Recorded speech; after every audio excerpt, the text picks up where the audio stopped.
and instructed Mr. Mgomezulu to come and proceed and assist me with the trial within the trial. And on Monday, it was the turn of Magistrate Cronje to testify. And before Magistrate Cronje testified and every other witness that came and testified in this court, Mr. Mgomezulu will be asked by the court for the reasons for objecting to the admissibility of those statements. And the reasons were put to those witnesses. And those reasons included even the constitutional reason that Mr. Baloyi says it was belatedly added in our objections.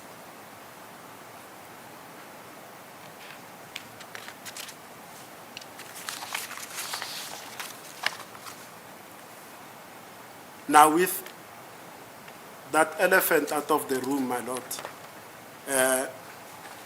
I want us to go through the heads of arguments, and I'd like to apologize to the court for two reasons. One, I see that they are not paginated, they go according to paragraphs, and also, my lord, because of the speed with which they were compiled, there are gremlins that have crept in terms of spelling errors and the like.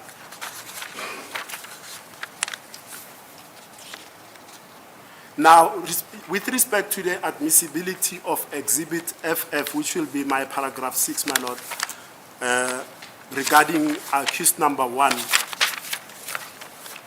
the objection as was raised, especially in this passage that Mr. Baloyi relied on, indeed does not contain the constitutional ground. And I'd like to put that frankly before this court, but the explanation has been proffered for the reason thereof. Now, the reason for the objection, as was constellated during the trial, my lord, for the admissibility of Exhibit FF for accused number 1 is that the statement was not obtained freely and voluntarily, since the accused person, accused number 1, was assaulted by the police officers who investigated this case. He was threatened with further assaults that should he not sign the pre-prepared statement that was handed to him at Diepkloof by Colonel Mboto, then further assaults will be perpetrated on him.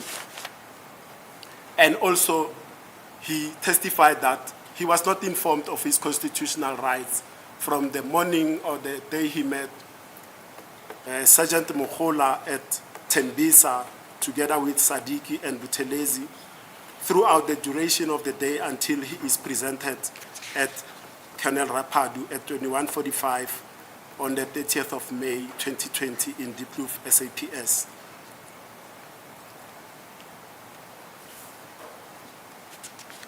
Now, I'm not going to go over the facts regarding the arrest.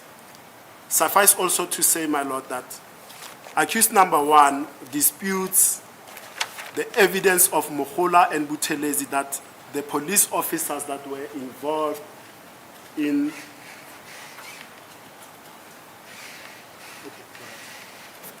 thank you, my lord. I was just being reminded that I tend to mix Rapadu and Mboto, so I'll be conscious to be aware what I'm talking about here.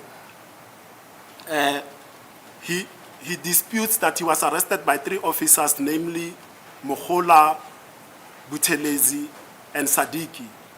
According to the testimony that he proffered in court, is that he was arrested by a large contingent of EMPD SWAT officers in uniform and other police officers in civilian clothing, which he estimated to have been perhaps 8 uniformed and 5 civilian clothed police officers.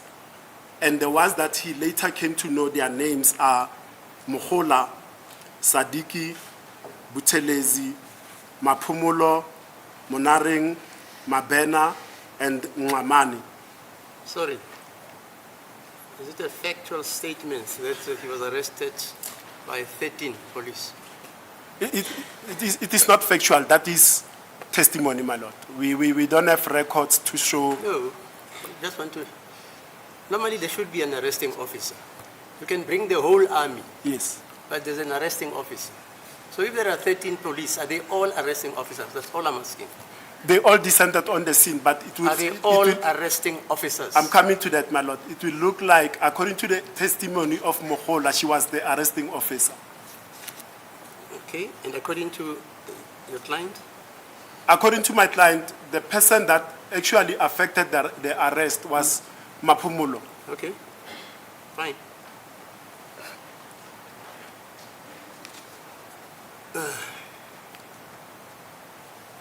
And then also, my lord, he disputes that there were only two cars, the one driven by Buthelezi and the one that was driven by Mohola. He estimates that there may have been at least 7 cars involved.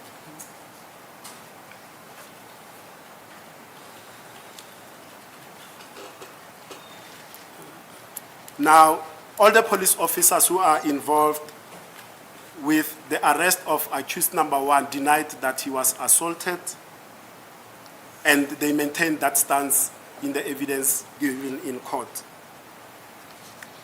Now, accused number 1 testified that he was assaulted at Letabong in Tembisa shortly after his arrest.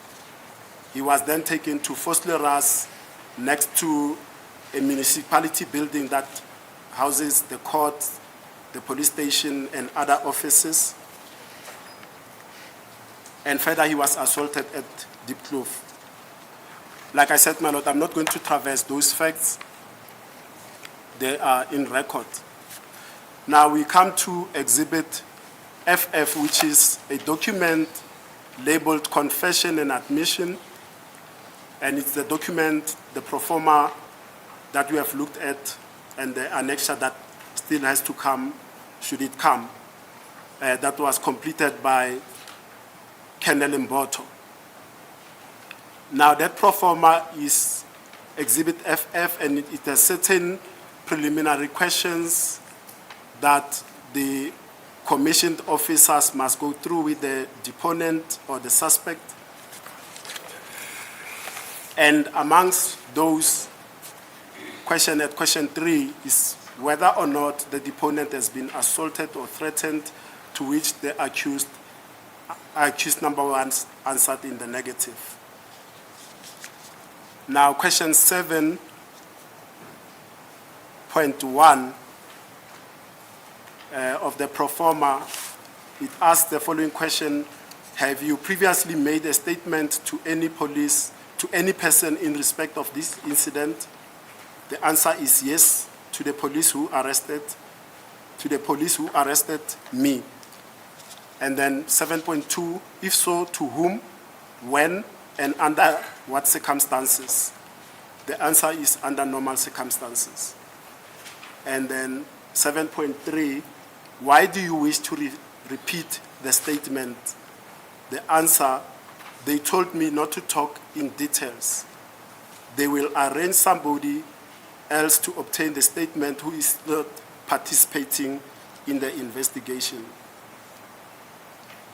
Now, my lord, what then is my issue here is that at 7.2, the answer that is given to whom have you given the statement, under what, when, and under what circumstances?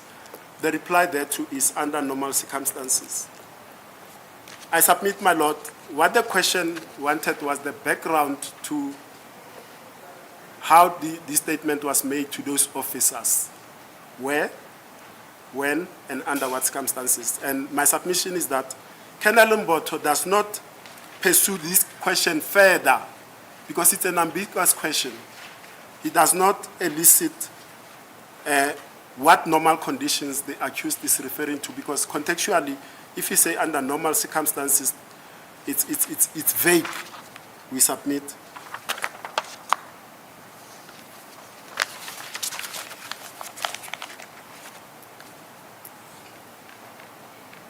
And this question, in my view, required Mboto to ask what happened between the police officers that this statement was previously given to. What happened between them and accused number 1 in order for accused number 1 to have agreed to this process of him brought before Colonel Mboto.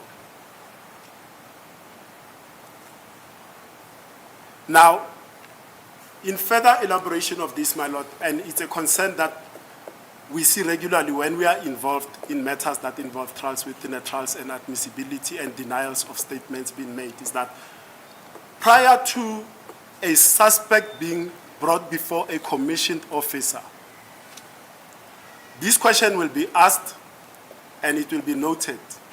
But then the problem is that when the commissioned officer makes his own statement, it appears on the statement of the commissioned officer that this is a spontaneous answer that was given to me.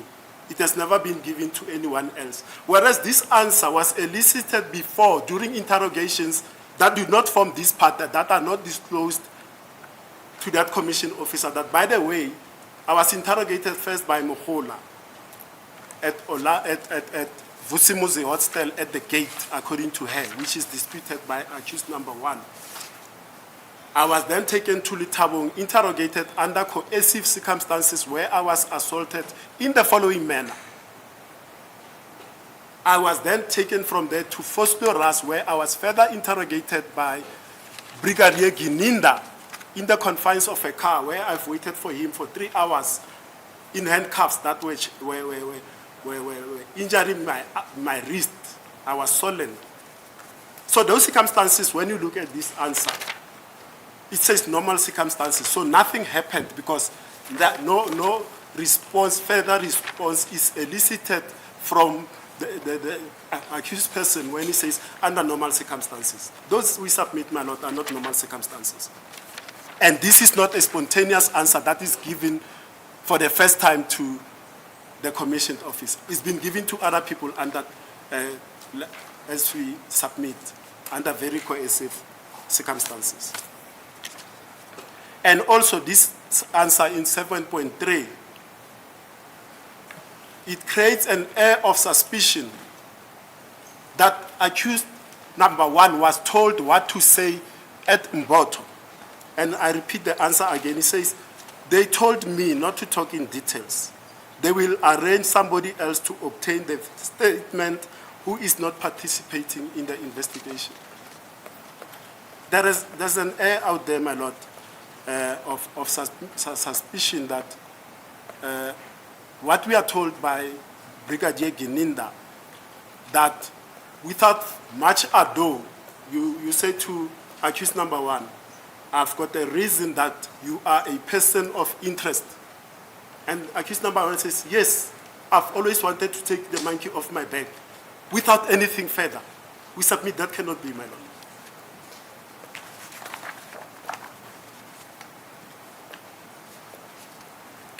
Now, at 6.11 of my heads, my lord, we say question 6 deals with whether the accused person had any injuries, if so, of what nature, to which the accused answered as follows. Yes, in both arms I have marks due to the handcuffs that were very tight. And the observation by 6.12 by Colonel Mboto was as follows. I noticed the marks on both hands, and I even loosened the clips of the handcuffs. And further, my lord, there's a section where Colonel Mboto, with regard to these injuries, he says, when asked about the nature of the injuries that he saw, he said, I saw red dots of blood and a little bit of swelling on the wrist of accused number 1. Now, my lord, let's take it into context to show how improbable that is. The injuries that Mboto says minimizes by saying there were little drops of blood, a little bit of swelling. Accused number 1 is arrested in Tembisa at around 1:30 on the 30th of May, 1:30 p.m. on the 30th of May 2020. There and then he's handcuffed, and the police officers make sure from then that the handcuffs are tightly squeezed around the wrists of accused number 1.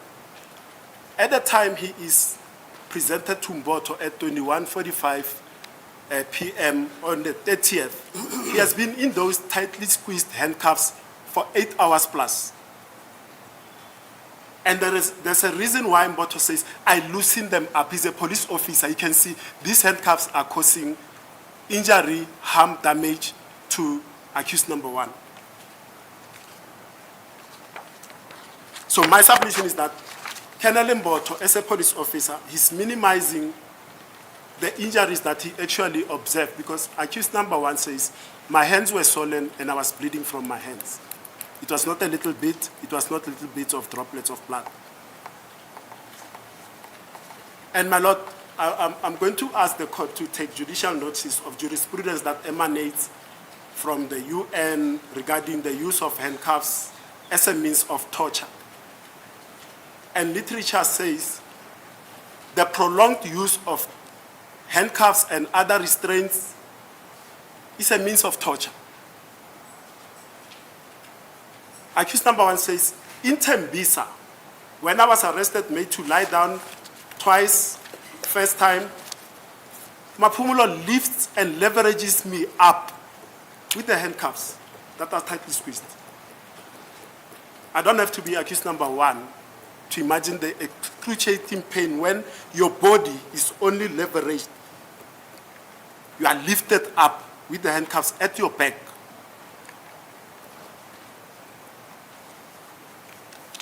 And that happened at Tembisa, according to accused number one, twice, because first time, all three of them, the two gentlemen that he was with, they were made to lay down. Then they picked accused number one up.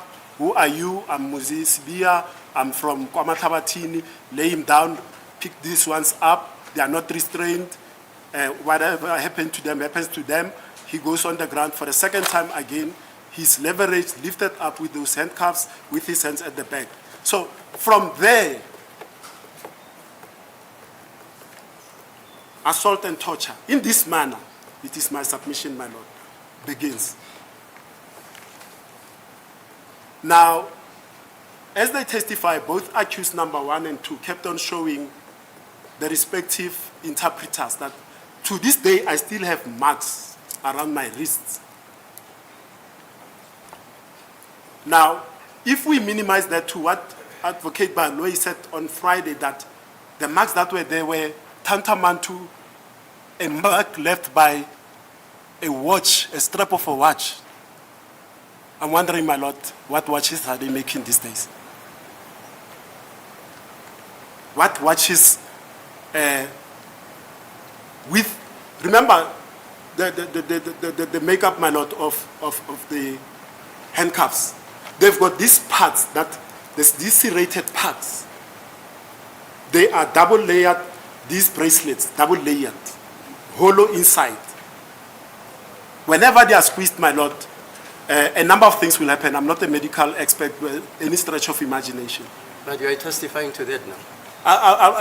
The court will take judicial notice, which is common sense.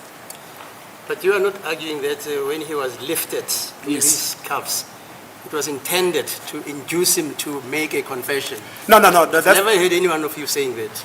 No. Right. It's got nothing to do with the making of the statement, yes. But I said from this moment on, the assault starts.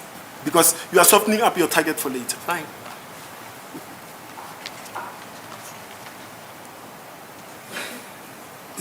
Now, also, my Lord, if now, according to Sergeant Mohola and Brigadier Gininda, that having spoken to accused number one and having heard that he's cooperating, he is going to make a statement, then, my Lord, it won't make sense that you still keep him on with those handcuffs still tightly squeezed. You loosen them up because now he's working with you. Why will they still be kept tightly squeezed even then? Was it ever put to Sergeant Mohola, Mohano, Utelezi, Munaring, that you purposefully tightened the handcuffs on accused number one and two? I'm not sure which one. Number one, in order to torture him, and in order to perpetrate an assault. Was it ever put? That was never put, my lord. Yeah. We'll concede to that It ready. was never put. Fine, let's go on. Yes.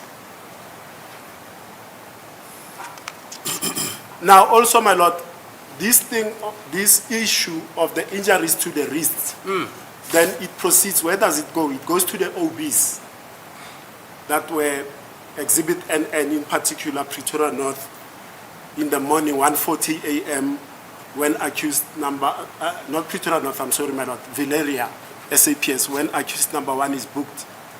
Because now, the cell master will see when the handcuffs are removed from accused number 1, and whether the injuries that he see have got to do with the assault for the statement or the injury by themselves.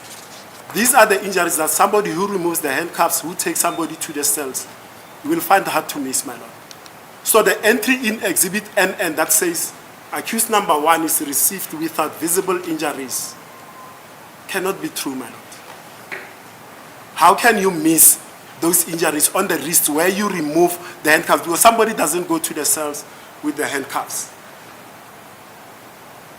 How will you miss that? How will you not note that?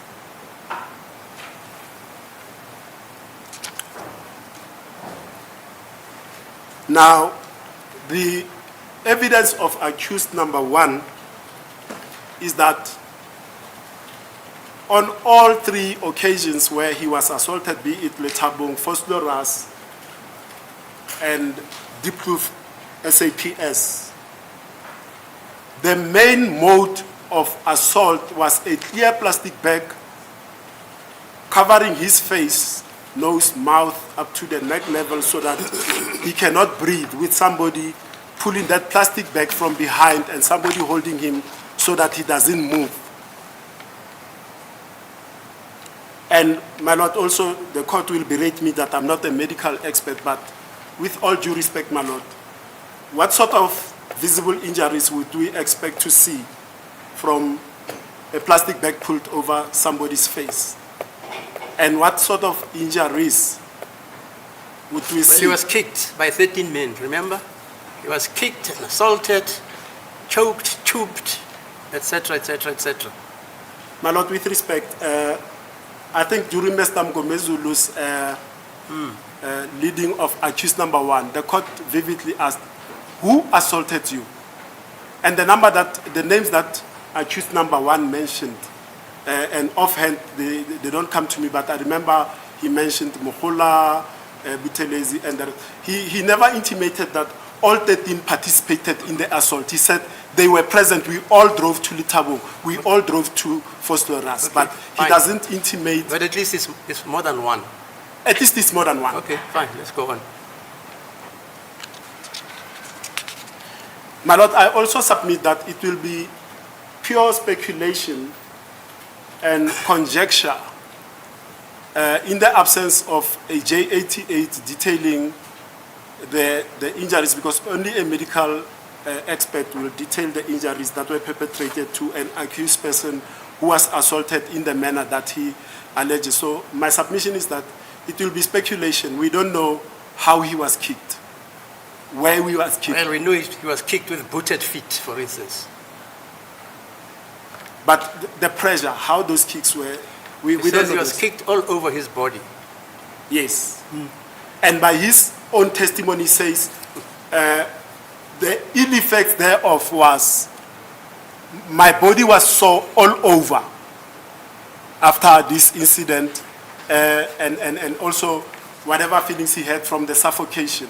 My lord. Sorry, this submission about the J88, what does it concern?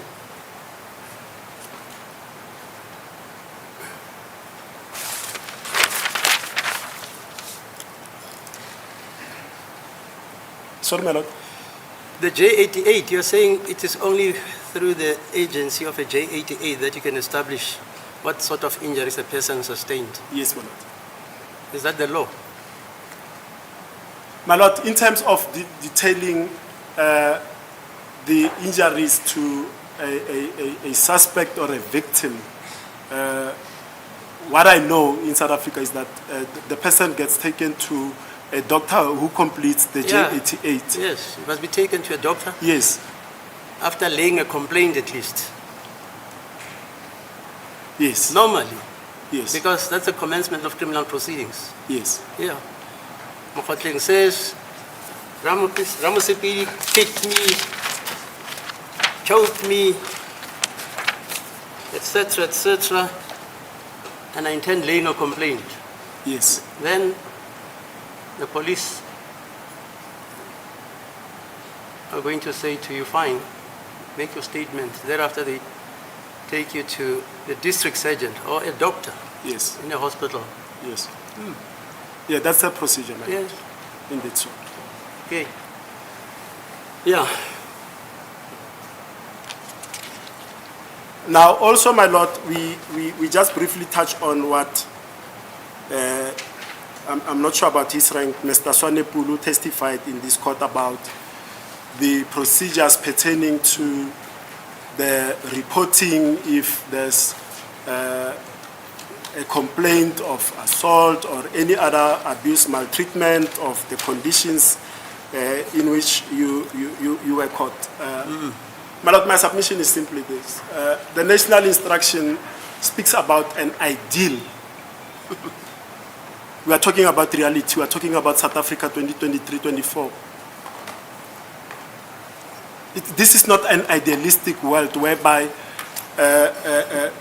police officers do their jobs according to book. Is that a serious statement? My lord, I'll say this with all due respect. No, but you're referring to all police No, in no, no. South Africa. Okay, You're saying this I'll is not, confine. in 2023, police never use those directives by Sonepol. That's basically your submission. I'll confine Because myself to this we're case. in a different era. Yes, I'll confine myself to this case and I'll show by an Counter-distinction. example. Yes. When police murdered Steve Biko, they used to use this directive, for instance. Is that so? I don't know when this directive was publicized. But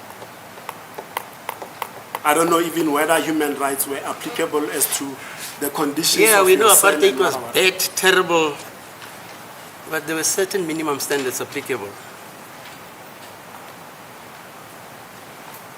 Unfortunately, I've That's never, why there are the judges' rules. Yes, These were formulated in 2014. Is that so, Mr.? Yes, I think 1931, Sorry, if I'm not 1940, 31. 1931. Yes. Every policeman had to know the judges' rules. And if you go through the judges' rules, yes, they talk about these unlawful acts of assaulting, torturing suspects and detainees and arrestees. yes, madam. 1931. Okay, let's proceed, sir. Thank you, my lord. I mean, that's it.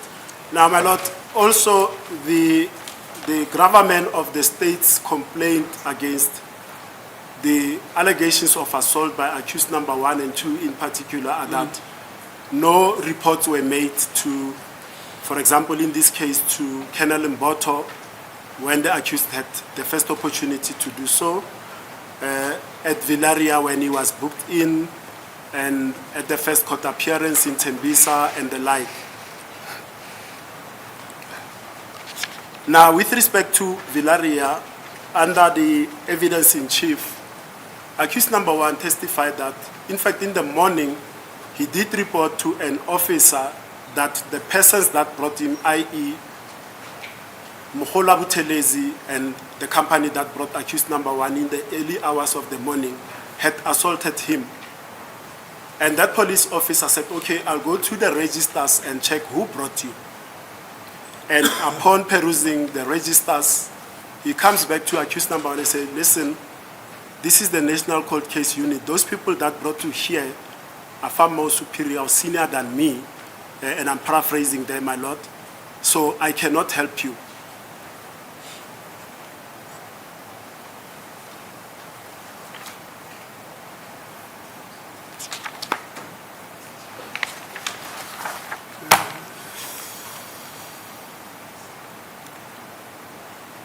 And the other I've briefly touched on that one, my lord, regarding the J88, is that both suspects, accused number 1 and 2, respectively, showed no visible injuries. We've canvassed that with respect to the procedure that must have been followed, the complaint taken to the doctor, district surgeon, and examination J88 completed. But I'm saying even that, my lord, flies in the face by the fact that at least the injuries to the wrists were so visible that a diligent police officer booking accused number 1 and 2 into the cells or out will notice that, my lord, as the court pleases.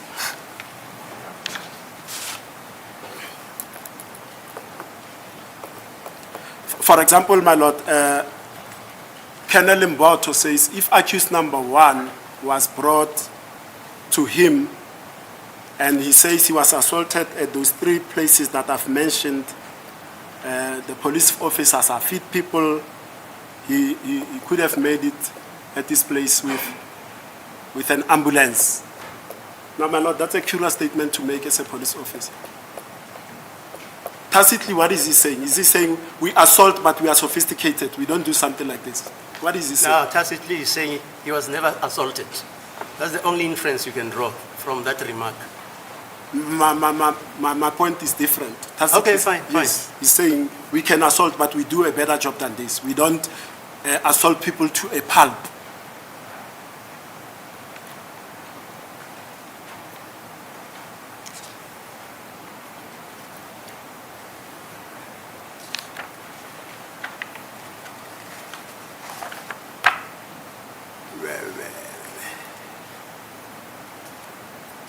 Now, my lord, we are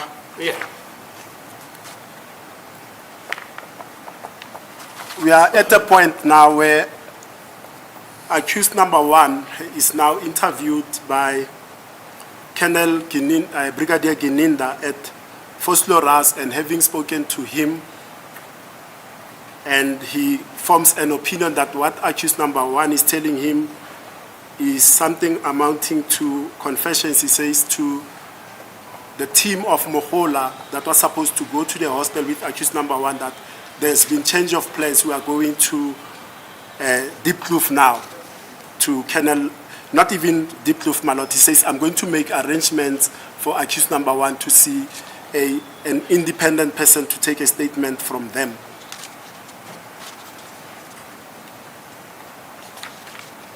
Now, my lord, accused number 1 has testified that he was never taken to Ereton, as the police officers allege. They took him straight to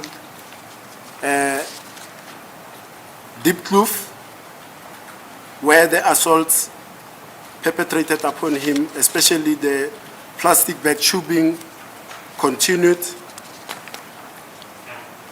until he agreed to sign the document that was presented to him by Colonel Mboto.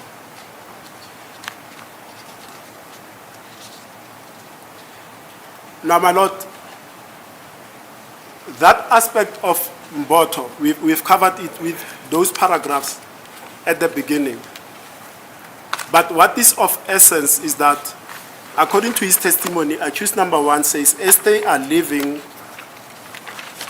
Deep Kloof, he sees in the parking lot police going to talk to Brigadier Gininda. That is pivotal, my lord, because according to procedures, any member of the investigative team, be it Mohola, be it Mohane, I don't know what the role of Mabena was, the deceased was in this case, and Brigadier Gininda, they are not supposed to be anywhere near the area where the statement or the confessional statement is being obtained from the accused person. Yeah, Gininda says he was never at Deep Kloof. Yes, but He doesn't even know Mboto. Only saw him for the first time on the Tuesday when he went to Innerdale to collect the alleged confession. Statement. That's I correct. know your Lord. client says he was there, fine. Yes. But he denies it at least. As the court places, my Lord. And the other gentlemen, Jonathan and Buthelezi and all those guys, I thought it's common cause that they were escorts. Yes. And they don't, according to them, they didn't enter into the room in which the alleged confession was taken. They delivered, according to Jonathan at least, accused number 1 to... No, I'm wrong. I was thinking about, they delivered accused number 1 to Mboto, and they left at the parking lot there. Subsequently, they say they were called to say the statement has been taken, and they escorted accused number 1, I think, to Valeria or whatever. My Lord, you see, the issue with me is this. These are police officers. They are mandated in their furtherance of their duties because they attend several scenes per day. They are mandated to carry pocketbooks. All we hear is their say-so, their bad deniers. I was not there. I did not assault him. We keep on harping back, my Lord, to apartheid days, whereby police officers will also employ the same modus operandi. Whenever it comes to matters, all of them, the pocketbooks have grown legs. They are not to be found anywhere. So all the court relies on is the say-so, the ipse dixit of those officers. Well, they said the unit was disbanded. And of course, even the alleged leader of that unit, Colonel Singh, came to say the same thing. My Lord, I know in SAPS there's what's called SAP stores, SAP 6. Records are kept. These are state records. The unit can be disbanded, the records are not disbanded, my Lord.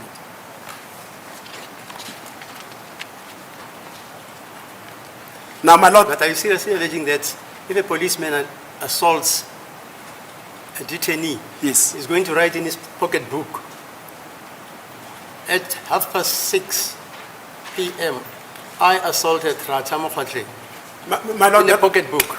that was the answer that was given by accused number 2. To say, No, I'm asking Yes, on, yes. on the probabilities. No, my Lord, what I was raising the issue of pocketbooks on is to say, the pocket will say, Ramasepele S, on duty at 6 a.m., attending to scene, 15:15, whatever, fine, at this place. Fine. We don't have that. All we have is their bad denials and their say-so, my Lord. Now, the other issue, my Lord, that also perturbs me about the arrest of accused number 1 that I believe we need to address is the incommunicado detention of both accused 1 and 2. Now, accused number 1, my Lord, let me go back to this point. He's arrested on a J50 warrant, which is issued in terms of Section 43.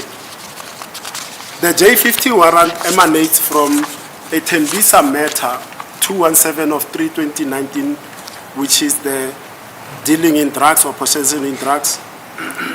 And the warrant is issued almost 6 months before it was executed in December of 2019. Now, the police, according to Mokola, they embark on tracing the suspect that they do not find because the case was never placed on record because they need to establish and find the forensic report. Now, miraculously, the warrant is executed on a Saturday, my Lord, for that Tembisa matter. And I'll tell the court why it gives the police an advantage to execute that warrant on a Saturday. Because the accused person cannot be taken to court. But what does the law regarding warrants say of arrest?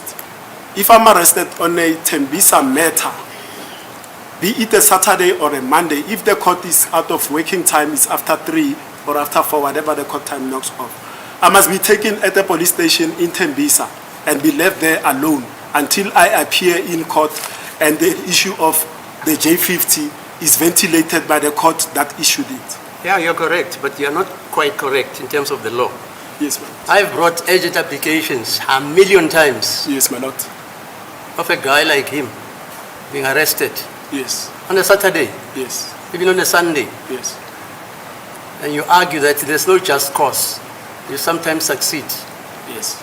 So this statement, blanket, hey, when a person is arrested, he can't be taken to court on a Saturday or Sunday. With minimum qualification, you are correct. Yes.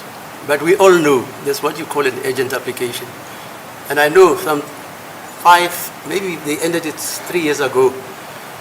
People could apply for bail even after hours at the Johannesburg Magistrates Court. You know that. It's still their position. Still there, Saturday also. Regarding certain offenses. There are magistrates who are on standby. Anyway, you've heard me. Okay, my lord.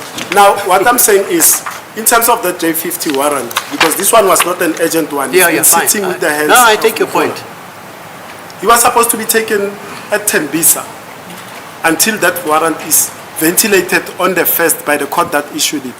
And the warrant does not say, take him and gallivant with him and do whatever what you do with him. It's specific. Say, I listen. I think I listened to evidence which says accused number 2 and number 1 were sought by the police. Actually, through the aegis of the informers. For instance, I'm not prejudging anything. I'm listening. Accused number 2 was traced up to phase 2, Rustenburg, Freedom Park. Yes. Even Mohola says accused number 1 was also being sought. I don't know, maybe I'm making a mistake. You can correct me, anybody. It doesn't need so. That's the evidence I did. Accused number 1 was being sought with respect to the Tembisa matter. Yeah, let's continue. Yes. Now, my submission, my lord, with respect to this issue of the J50, and I won't leave it lying, is that it is used, my lord, for... Strategically, like Mr. Mgozi Yes, was arguing. yes. And there's a term for that in law, my lord, where they say, you've obtained that J50 from them legis because you obtain it for the Tembisa matter, but when you arrest the accused, you don't ask him anything about the Tembisa matter. You start asking him about the Senzo Meyiwa murder case. So it was sought and obtained for malafide reasons. Nefarious reasons. Yes. That's Mr. Ngobezulu's language. But did you use that word? Yes. Yes, I listen when people talk. I would have thought it will be more of Mr. Munisi's. No, I Yes. remember. He said nefarious reasons. Mr. Nisi, we are saying, why?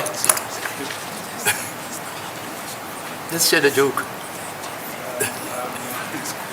I think there's a bit of a communication that's going on between my two colleagues here. And Oh, I say, okay. then my name just got dropped. Sorry, Mr. Munisi, for putting you under.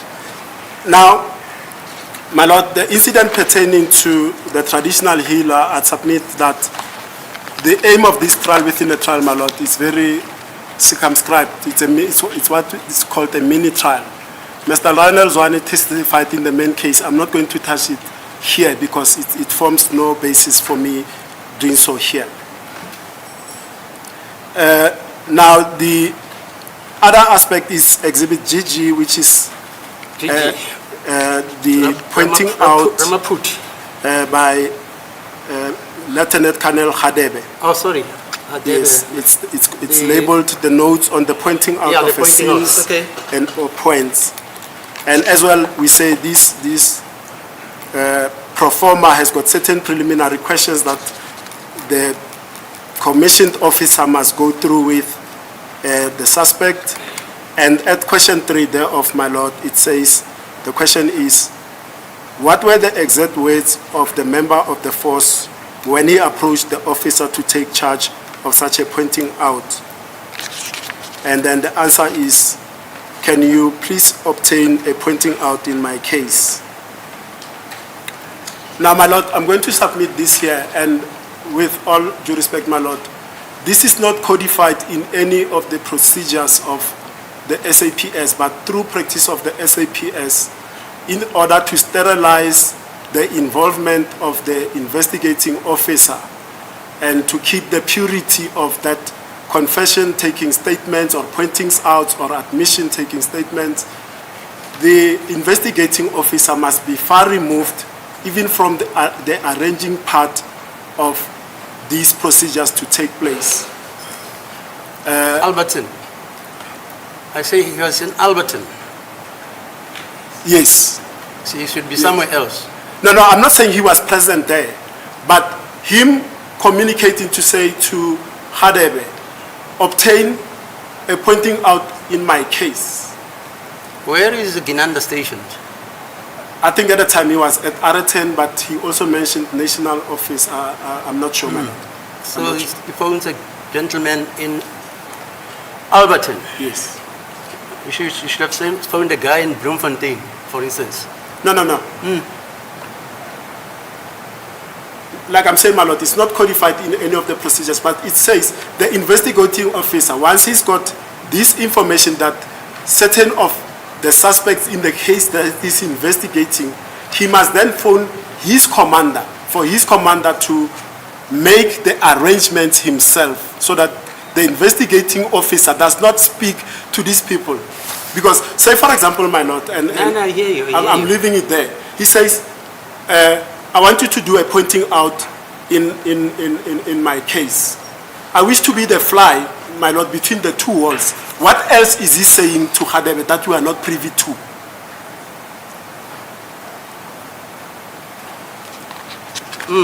Yes, any other thing?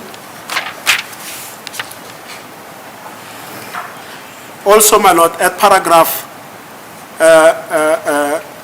and my Lord, let me take paragraph 9.6 for the question that the judge just asked. Should he call somebody in Bloemfontein, for example? For example, here in paragraph 6, Hadebe testified that he's based in Rustenburg, heading a unit there. So he phones Hadebe, who's got an experience, and Mr. Mnisi said the experience of Mr. Hadebe in taking down of pointing out was in its infancy stage. It was in a nascent stage, because this was only his fifth pointing out. And I'm only putting it there because of what the question that the court has put. But the main one that I want to put is this one, paragraph 3. Why do people have the concept of an experienced performer or an experienced person? Where does it emanate from? Because how do you acquire experience? You must start somewhere. Yes. That's it. Well, we all started somewhere. Fine. The first, even if it was the first of his pointing out, Yes. was he qualified to do it? He was qualified. Was he but we trained saw to do it? We don't know. Yes, but we saw the Okay. mistakes because of his experience crept in. He mixed up the dates as to when he was called, when the arrangement was made. Corrections had to be made here in court. So Yes, experience yes. does count. Okay. Yeah. Now, at that paragraph 3 that I was going to, the question says, the said was asked whether he was informed of the reason of his arrest as prescribed by Section 35 of Act 108 of 1996. And the answer is, yes, I was informed. I was arrested of drug dealing. Now, that also, my Lord, I submit the answer is vague in relation to what Colonel Mboto is called upon to do. Colonel Mboto is not called upon to do a pointing out in respect of a drug-related case. He does not, in his pro forma with a side note, ask edification questions. We know the law says the magistrate... Which came first, sir? Or the, Which came first, the arrest for the drug dealing? Sorry, my Lord. He says, the question says, Oh, yeah. The said was asked whether he was informed of the reason for his arrest as prescribed by Section 35 okay, of yes, Section I hear you. 108. I hear you. And the answer is that I was informed, I was arrested for the drug dealing case. Okay, fine, yeah. But Hadebe is not ceased with doing a pointing out on a drug dealing case. What is he seized with? He Whatever- doesn't know. If we must be factual, he doesn't know. Can you please do a pointing out for me? The accused is Ratam Khoche. Yes, He'll be brought by Inspector my lord. Ngomalo. And then Ratam Khoche is brought to Khadev. Yes, Doesn't know the intimacy of the and details. the contents of the case itself. So you can argue the other way, Mr. Gumezu. Katangazi. Sorry, my lord. Let's go on, Mr. I'm going to review all these questions, everything. All right, my lord.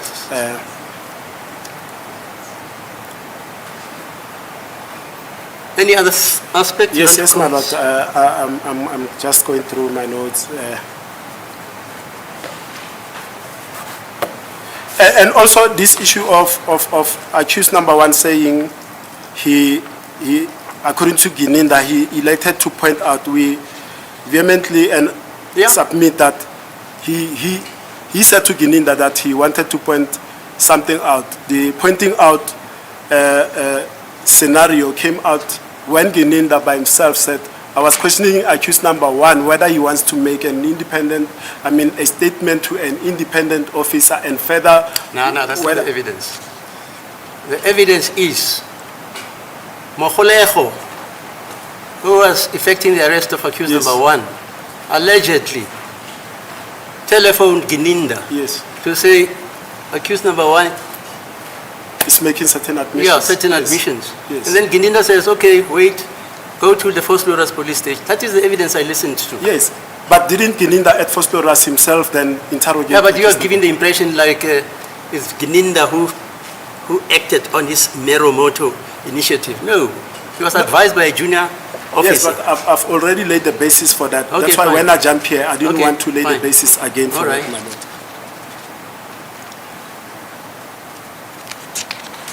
Now, also, my lord, I want to touch briefly on the reporting of the assault now. That will be on the 10th of July 2020 at Tembisa Magistrates Court, my lord.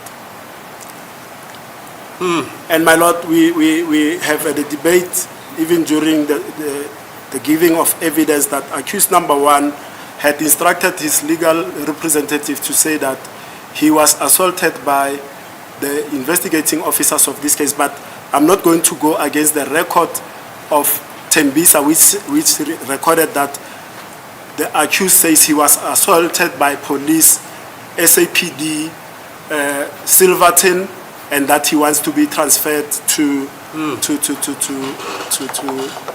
a prison.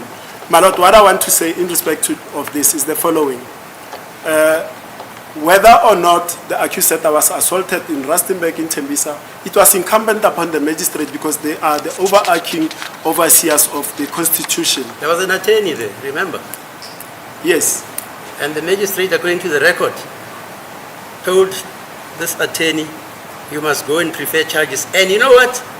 If you don't find satisfaction, you must come here. You must come back. That's the record I remember. Remember that, Mr. Ngomezulu? in Tembisa. No, Not in Tembisa. not in Tembisa, in Boksburg. It was not in They are Tembisa. fine. There was one of the reports where an attorney made a similar report. You're It saying was it in did. respect of accused number two, Mr. Nkwana, after the withdrawal of Mr. Mujiako. Yeah. In respect of number That's two. Mr. Nkwana. I never made a Yes. report. Yes. But in this one, my lord, with Which one is respect that to now? the 10th of July, at What was happening? Tembisa, Which court was it? Tembisa Magistrates Court, my lord. Uh-huh.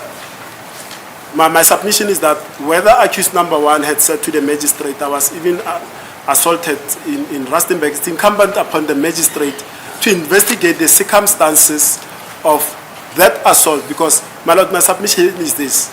had this point of Silverton SAP had been clarified by the inquiries and investigation by the police officers, the truth of where the assault was perpetrated, who perpetrated that, was going to be raised. More so, my lord, the investigating officer of 2173-2019, Sergeant Moholo, was then in court, but nothing was inquired from her by the magistrate. My lord, I see we are closer to 11:15. May I suggest that we take a short adjournment and I'll proceed after Yeah, okay. tea. Come back at 1:30.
That's the point.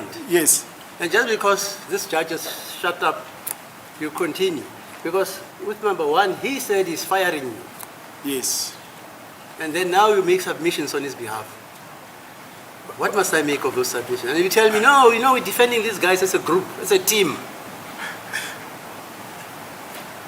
And number one said, I no longer want Ramasepidi to represent me. What must I do? My Lord, let me leave it in the hands of the court because I've already started that No, process. fine. and I I'm was just never- saying, I was I'm ne- making you Yeah, aware. I understand that my Lord raised this point on Friday when Mr. Yes, when Mr. said he's Ngomezulu- going to make submissions on behalf of accused Yeah. number 2. And it was different with Ngomezulu because Mr. Ngomezulu says he withdrew because he was not paid. Is that the reason, sir? That's correct. That's it. The reason is you're fired. I'm unfireable, my Lord. Okay. Yes. Right, okay, continue, sir.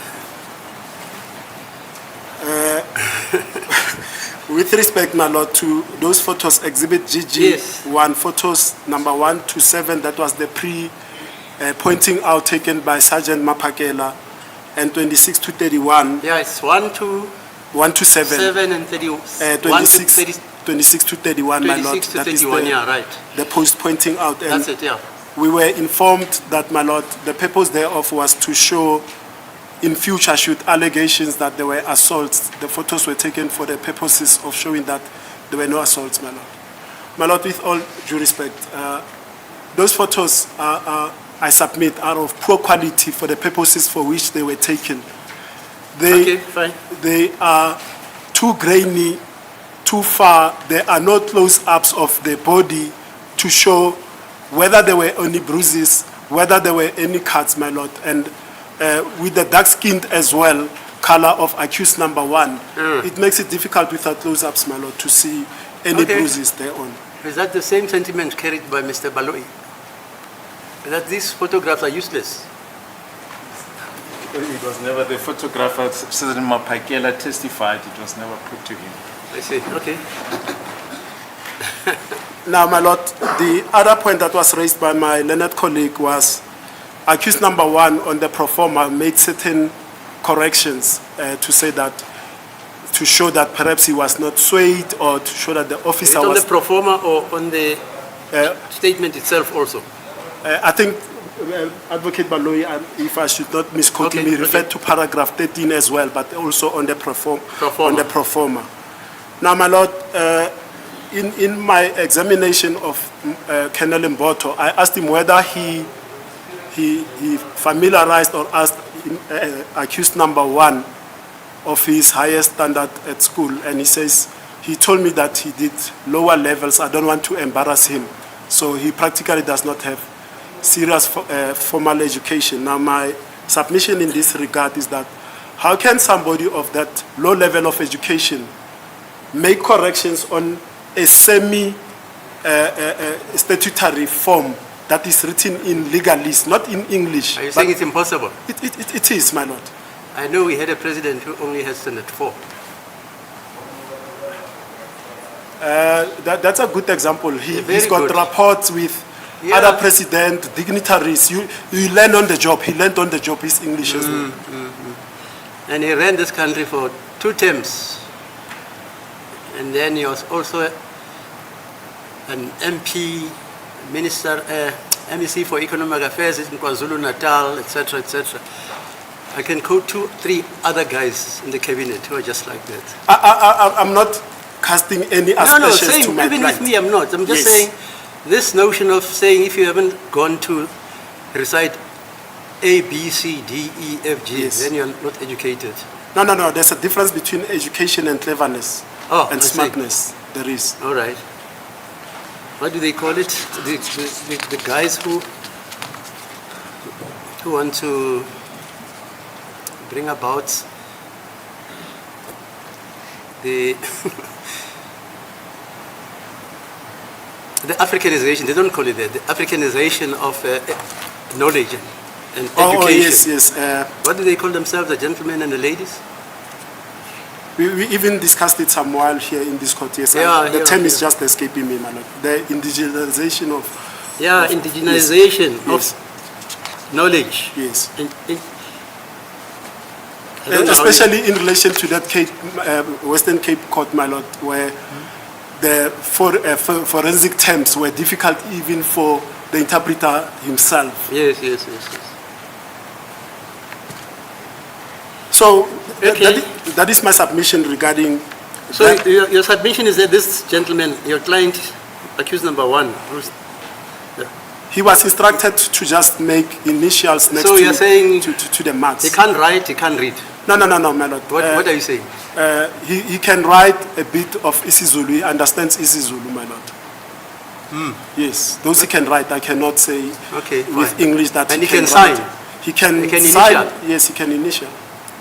And he understands the consequence of signing a document. In doesn't this understand instance, it. my lord, if you are arrested, the police they say sign here. He doesn't understand the He consequences. doesn't understand the consequences. Okay, you are fine. just being informed to sign next to the mark that is made. Okay. The other day I remarked about accused number 2 that on record he says in Pukeng he normally goes there because he normally He goes certifies. for the certification of documents. Yes, That's high-flown English. yes. Oxford. That's basic, my lord. Who doesn't know Basic. what certification is? And he even said, he didn't say certify, he said we certify documents. Who certifies Aye, documents? certification, I've got it. I can show it to you now. That we had him differently then. Just get me that. It's not important. Get me that. It's there. Certification of documents. Yes. And I told him that the Yeah, English you- he's speaking, Yes. even a judge like me can't speak. Wow. Speak it. My lord is better. Maybe Mr. Mnisi can speak it. I can't. You got it? Just keep checking. Okay, fine. Let's go on, Mr. MCP. Now, my lord, I think I have dealt with the issues that pertain to accused number 1. Perhaps if I approach him to, and Yeah, then fine, I'll fine. move on to accused number 2.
You got it? Yes, you got it. Now show it first to Mr. Ram Sepi. You'll think you're in cahoots with me. Do you see it? Yes, it's the record of the 13th of February 2024 at line What does it say? at line 16, accused number 2. That is a lie, my lord, because I know Phuking police station, my lord. That is where I normally go and certify documents whenever I need to certify my ID copies, and it goes on. And Thank you, sir. So, any other thing you want to pursue with it? no, with respect to number 1, Okay. we are done, my lord. Now we are going to accused number 2. Ah, And with respect to that, my lord, it is common cause that accused number 1, number 2 was arrested in phase 2 Rustenburg by Sergeants Mabena and Mohane at this place of residence that is rented in Rustenburg. At the time of his arrest, he was in the company of the girlfriend, And according to Mabena, the arrest happened because accused number 1 was being sought on the Nongoma case 163 of 10/2018. Of importance there, my lord, is this propensity and the pattern of assault starts even right there at Phukeng when accused number 1 says to both police officers, you've asked my name, I've given you my names and my ID, you've taken my phones. Who are you? Introduce yourself, identify yourselves. Then he states that Sergeant Mabena hits him with an open hand across the face, my lord, telling him that don't be smart, something to that effect, my lord. And from there, I submit, my lord, the marker, the line on the sand with respect to the treatment of accused number 2 is set, my lord. And he is then transported from Rustenburg to Pretoria North SAPS on the 16th of June. He arrives there shortly after 10 p.m., as can be shown in Exhibit MM, which is an OB entry in Pretoria North. Sorry, just before I forget this, why do you say a marker is set? Was Mabena perhaps not on a frolic of his own? But now you're saying after with the him, slapping Mabena, of the alleged slapping of number 2, then, as you say, a line is drawn on the sand that he's going to be treated with assaults. especially pertaining to Mabena, because he's central to all the assaults that were But he died perpetrated. thereafter. Sorry, my lord. He died. He died when? You don't know he's dead. Yes, he is. Yes. So did he die after the 16th? Then he perpetrated after no the further assault. assaults. After No, the he didn't. assault. Now, the events of the 17th of June, my lord, with respect to the assault and coercion, there's nothing of importance that took place there except that, Was anybody assaulted on the 17th? yes, that's why I say with respect to that, it's got no consequence regarding the assault. So there was no assault on the 17th? On the 17th, there was just interviews and allegations regarding gold teeth, Okay. dreadlocks, tattoos and the like, but nothing of any assault took place, my lord. Then on the 18th of June, accused is booked and taken to Carltonville at Sibanye Stillwater gold mine, where he was employed previously in 2014, 15, 16, around that period, my lord. And then he's transported by Mohane and Mabena. Yes. They do the preliminary inquiries at the HR section at shaft number 8, and they get given the clocking records and history of accused number 2. At a certain stage, Gininda arrives in the company of Mohola. The discussion is held amongst themselves. They all go in and at some stage to the hospital section to see whether accused number 1 had reported injuries in and around the 26th of October 2014. Certain documentation, whether medical or otherwise, were handed to them that we've never had sight of, we are not privy to. Then Gininda, after that, goes to the car that accused number 1 is kept in, which is the Toyota Fortuner driven by Mabena that has been testified to in this court, and starts interrogating or questioning accused number 2 about his possible involvement in the Senzo Meyiwa murder case. According to his testimony and by all accounts, accused number 1 is steadfast that he doesn't know anything about it.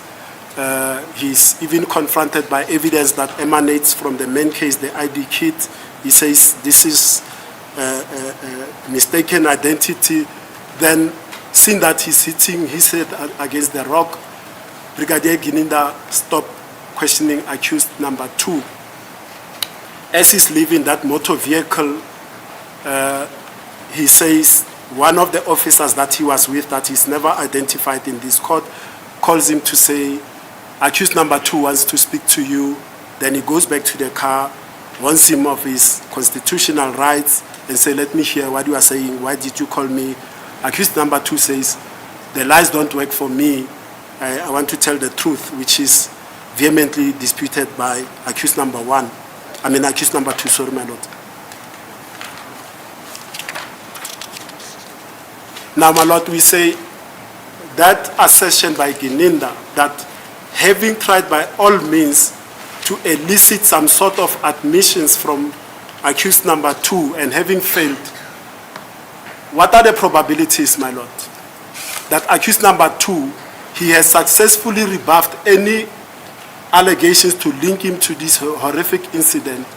Now he says, tell him to come back. Lies don't work for me. I want to tell the truth. We submit, my lord, the probabilities do not favor him on that I aspect. hear you, but that's disputed evidence. Yes. Ginenda doesn't Yes. entertain that version.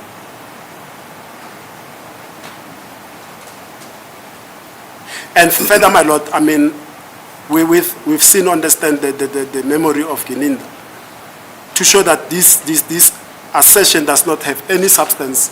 He was with at least 3 officers, Mabena, Mohane, Mohola, but he does not recall of the 3 who called him to say, accused number 2 wants to speak to you.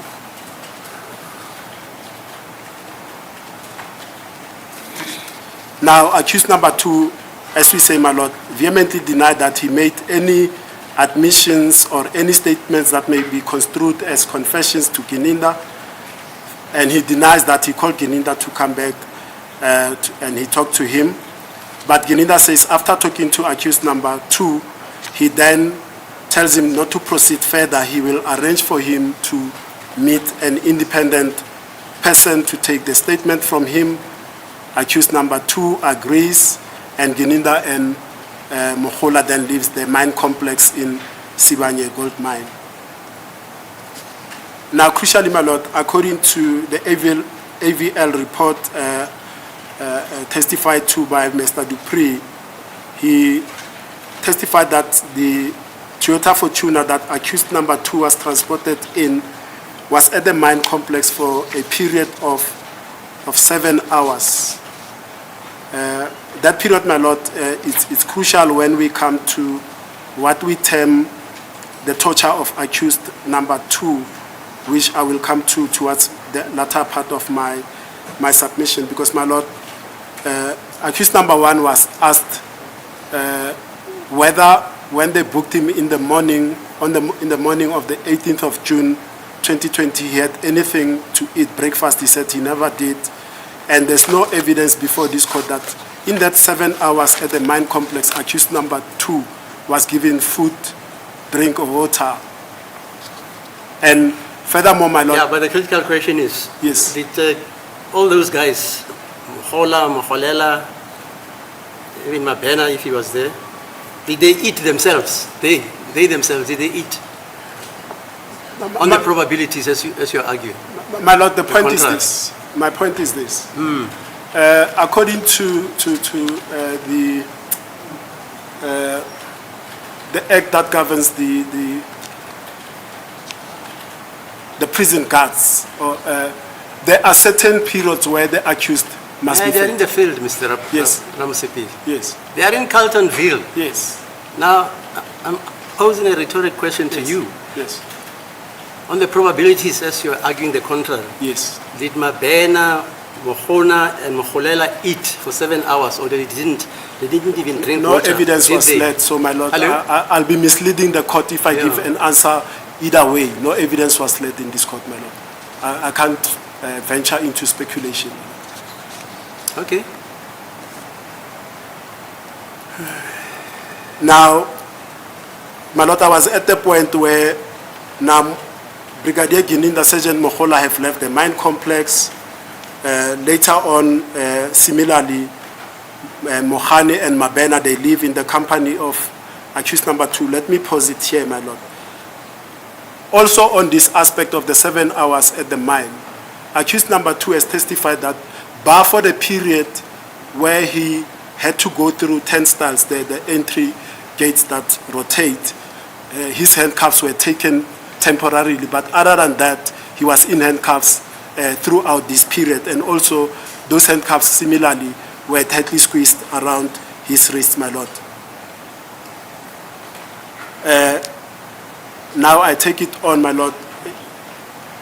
They, Mohane Mabena, live in the company of accused number 2, and he testified, Mohane, that they then went to the Alberton area because they had other further investigations to conduct, but they had decided to take accused number 2 with because he was going to be bought at the cells. Okay. Yeah, let's traverse this thing again. Yes. So the 7 hours spent by Mahali, and Mabena, Yes. was it actually preoccupied with the investigation? Sorry, my Or lord. was it preoccupied throughout because they were investigating? Or were they just wasting time, playing cards, drinking alcohol? What were they doing, according to them? My lord, according to them, all I know from their evidence is that they went to HR. Yeah. They waited and spoke to Colonel Geninda. Then Colonel Geninda also became part of whatever investigations that were conducted at the mine complex, going to the hospital section and all of that. But whether that was done for the duration of the whole... They also went to the hospital, you forgot about it. That's what I'm saying. They went to the HP. HR And first. Yes, They HR looked for first. whatever. And then, They got the documents. yes. Then they came out. Yes. Then they went to HR. No, they And, went to I mean, the medical section. the Medical hospital section. You've got to yes. drive there, actually. You don't walk, if I remember the evidence. Yes, but according to AVL, even if it was a drive, it's within the No, mine but it complex. means they drove there. Yes. We saw the photos. Yes, my lord. And after that, because a document or 2 was not at hand, Tininda came and he went again back to HR. Yes, Yeah. yes. I'm not disputing that, my lord. The question from the court is that were they in that 7 hours preoccupied with that? That's it, yeah. I cannot give light to the court on fine, that okay. aspect. Yeah. By the way, just as an afterthought, are police allowed, in terms of the law, Yes. not on a whim of their own, Yes, in terms of the law, to investigate for 48 hours? 48 hours, Yes. depending on the exigency of the case. yes. Are they allowed to do that? My lord, Or they come to a stage, I iskatsogulala manje. unfortunately, I did not print it, my lord. Over the weekend, I went through 2 national instructions. It says, and I'll get that for Yeah. the court during lunchtime. It says, in between the interrogations, between 48 hours, an accused person per every 24 hours must be given an 8 hours rest. But I'll get that for the court, my lord. Perhaps we'll go through Yeah, it fine. once I No, I'm just understand asking. it properly. That's a matter of common sense. Because But the police will tell you that they've dispersed a squad. Actually, it's our Minister of Police who normally wants to say that, who are going to cross night, go around the clock looking for Rata and his gang Yes. until they find him. Yes. And then Mboto will say there were 40 useless police officers that investigated Yeah, this matter fine. that were Okay, fired. fine. All right. Now, my lord, I said this aspect of Mohane, that they took accused number 2, as they are in Carltonville, rather than take him to Pretoria North, for him to be locked, secure in the cells, to make sure, my lord, being locked in the cells has got certain benefits to you as an arrested person. You get fed, that's the issue that we have touched on. You can stretch your legs, the handcuffs are removed from you, you can lay down. Now he says he was going to be bought. My lord, I'm submitting that borders. You are supposed to be? He was supposed to be locked in the cells and they can go on their own investigations because he's now in handcuffs from morning, and we will see Yes, that yes. he has been in handcuffs from around 8 a.m. until 12, not even 12:09, because 12:09 a.m. the 19th, that car leaves Still there. that area and goes to Ayrton then to Pretoria, where he's Yes, booked yes. early hours of the 19th, 2.5 hours or some 2 hours and odd minutes later, he's booked back to say, let's go to forced to arrest court, but I'll canvass that towards the end of my submissions. What I'm submitting here is that this idea and notion that he was going to be bought in the cells borders on the ludicrous, my lord. Here is a high-profile target, according to the language used by the police, who, bar for this trip in Carltonville, requires escort from EMPD. He's accused of this heinous crime, yet the police take him without escort on their own frolic to Alberton, and lo and behold, my lord, when they get to Alberton, they forget that AVL will come and say, you were in Alberton at the garage, and something untoward, according to our submissions, accused number 2 was assaulted at that place. That was the purpose. This issue that he was going to be bought, my lord, the standing orders are clear. Accused persons must be, as soon as possible, be returned to the cells to be held there. And we will further expand on that point, but I'll touch it here in case I forget it. They are stuck from around 6 p.m. and the car leaves the engine, Mali Street, whatever streets that were mentioned, Mr. Mgomezulu knows them better, in that area around 9 minutes past 12 a.m. In that period, my lord, there are police stations around Jimiston, Boksburg, Alberton, that they could easily, because of the threat and the target that they are with, have taken accused number 1, temporarily lock him up in whatever police station in the south until the car is repaired, or in the alternative, my lord, now that Jonathan and the other escorts come in, somebody can guard the stricken Toyota Fortuner, and as a matter of urgency, accused number 2 is then taken in one of the escort cars back to safety of the cells in Victoria. With hindsight, you are correct. Let me make an example for you. These police, Mojano and Mabena, and maybe Mojolejo,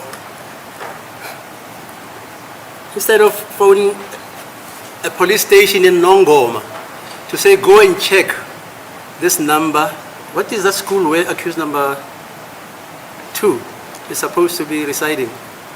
It's a school, they use a primary school address there. Yes. Go and check whether they know whether Atamukhwacheng still lives there. Yes, they drive down. Yes. Yeah, these are our police. Yes. 24 hours. We're going to check where Racha lives. And there's Colonel Gomezulu, whom they could have told, hey, you know what, can you go to this area? And verify this address And for us. verify this area. Yeah, so I say with hindsight, you're right. But this is how our police operate sometimes. As the court pleases, madam.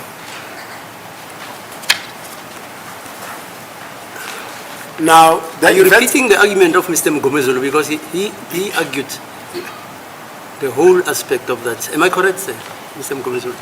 About the garage, the streets. Okay. My lord will remember that on Friday I stated that we may use language differently, but if it's a cup, then it's got a saucer. My lord, let me be given just a minute just to look through, because I was going to go to that event of the... Which one is it? The 18th of June at the garage, but if it has been canvassed by Mr. Mgomezulu, Mr. Mgomezulu canvassed it, and he requested your permission. Yes.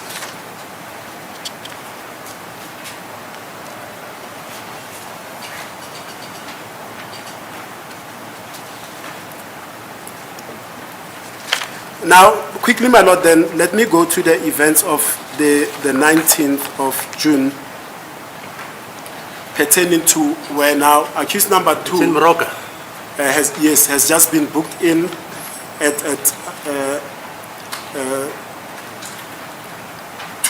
2 to 3 in the morning, and at 4:50 a.m. he is then booked out again, and the investigation, according to the OB, says it's for him to be taken to court at Phosphorus for the Nongoma case 16310 of 2018. And on the en route to that, a call is received from Brigadier Geninda to say they must now deviate and take accused number 2 to Colonel Rapadu at Moroka because such arrangements have been made, and indeed, according to them, he's delivered to Colonel Rapadu, handed in by Jonathan.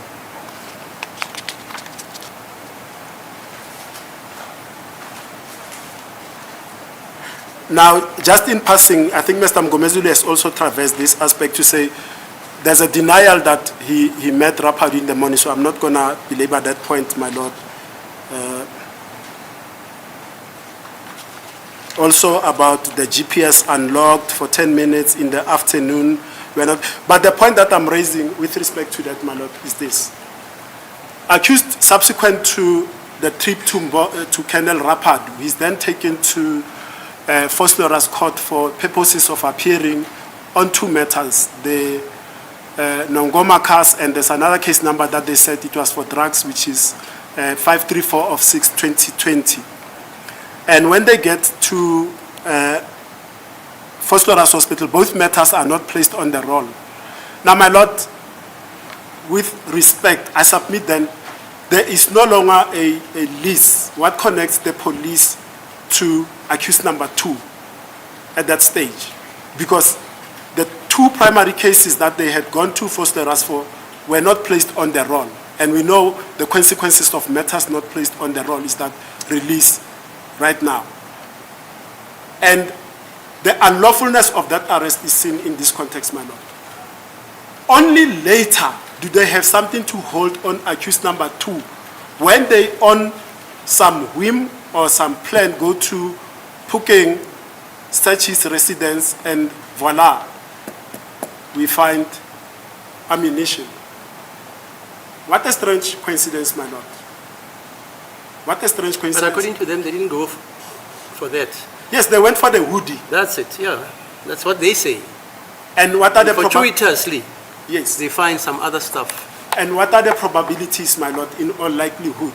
The offense happens in 2014. Well, I don't play the lotto. The probabilities, my lord. We are assessing this matter on the probabilities. Yeah, but here are policemen. And Yes. I'm not making a finding that they are truthful. Yes. They're saying they are looking for a hoodie. They find other hoodies, but they don't find this specific color of the hoodie they are looking for. Yes. And once they are doing that, they find a plastic in triplicate containing ammunition for a rifle. Yes, and on And that then point, they say they ask for an explanation. yes, The license, they didn't find any. They go to the nearest police station, which is Tlhabane. yes, They open a case there. yes, I understand that. Now, on that aspect, my lord, I'm just saying, what a coincidence for the same set of investigating officers to go without search warrants to accuse number 1 fortuitously, black plastic bag wrapped on a wall somewhere, not hidden, you find ammunition.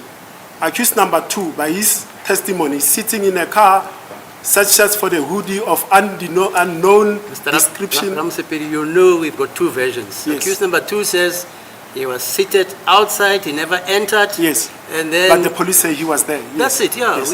But But what I'm saying on that, my lord, you can submit that they must reject their version, Yes. fine, I don't have a Yes. problem.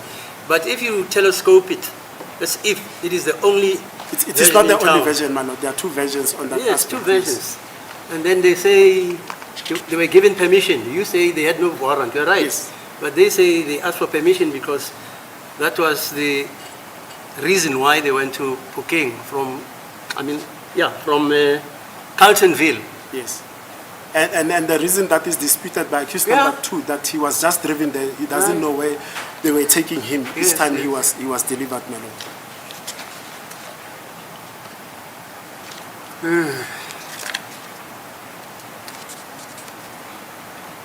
Now, the events of the 22nd of June, Mr. Mgomezulu has traversed those pertaining Yeah, to all those things. the appearance, Dr. Tlokwe's That's- yeah. evidence, so that's been traversed, my lord. Similarly, the issues pertaining to to the magistrate Yeah. have been traversed. That's I'm not it, going yes. to burden the record with Okay. that, my lord.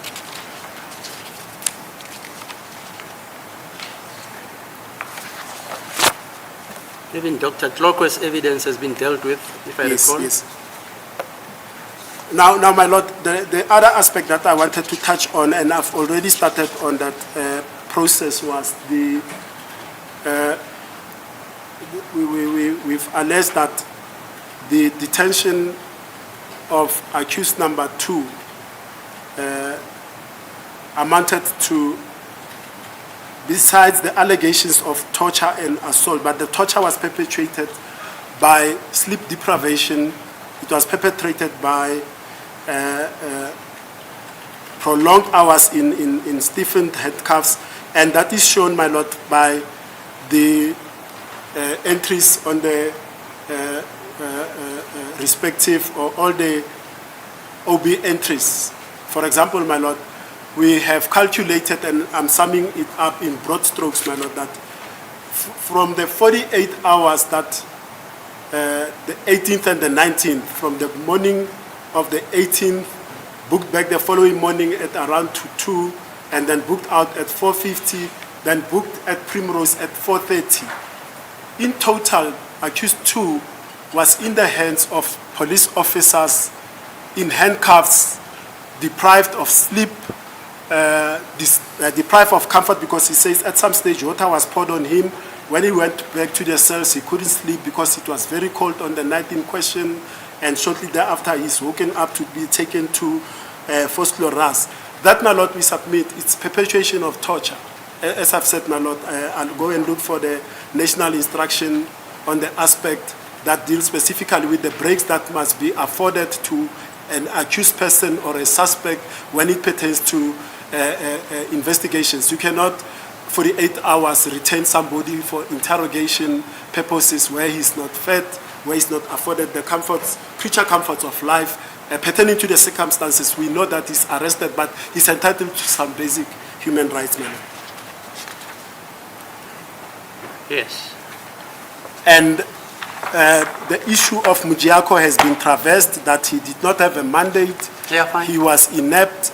If he was a lawyer representing his client, at least the consultation before the proceedings commenced in the magistrate's office to familiarize himself with the matter facing accused number 2, taking advice and also advising. We are advisors. We don't listen to them necessarily, my lord.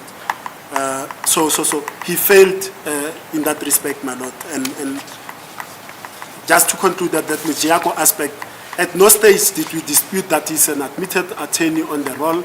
I've never, even myself or Mr. Mgomezulu, raised that aspect that he was never a lawyer. So Exhibit YY that was submitted, that does not serve the purpose for which Mujiako's evidence or the evidence pertaining to Mujiako was contested, my lord. It's contested on which other basis? My lord, it was contested on the basis that He wasn't there. he did not have a mandate. Remember that. Yes. He was never in Ms. Krunji's office. That was the first contestation. Subsequently, there were other versions. Yes, but the one that we have consulted on, I don't know, my lord, was always that there was a gentleman there. But when accused number 2 asked him, who sent you, he goes pillar to post, and he's shifty about that information. Yeah, okay, fine.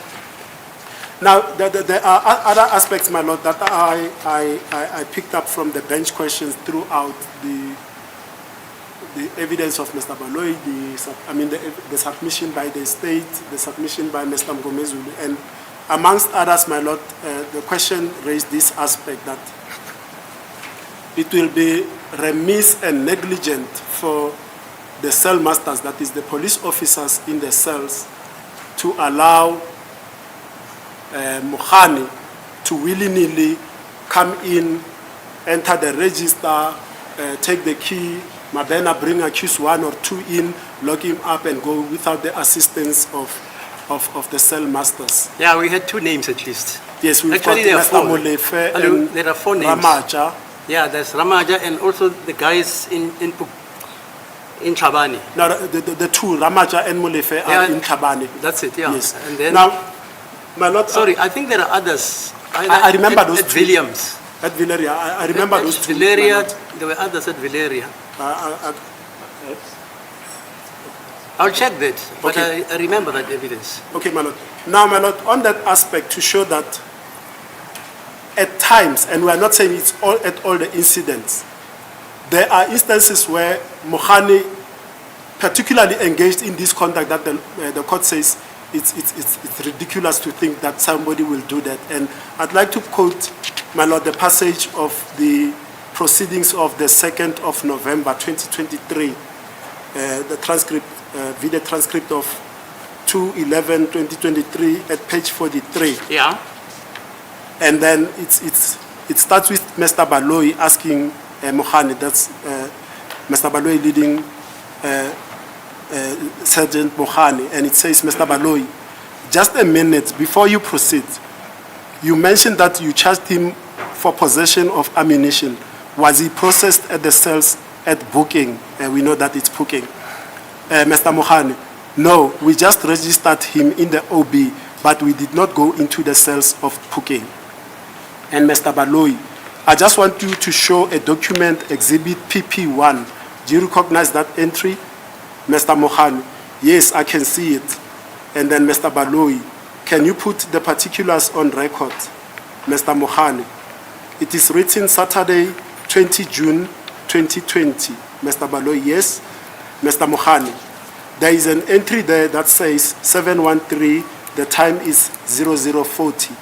It is written there, suspect detained, Detective Sergeant Mohali of National Cold Case Investigation, detained, cell number 294 of 6 of 2020, Longane Sandison Tanzi and CAS 118 of 6 2020, possession of live ammunition, notice of rights as per SAPS 14 number 50947-284, read and explained to the accused, understood and detained without injuries, correctly detained by me, signed Sergeant Mohani.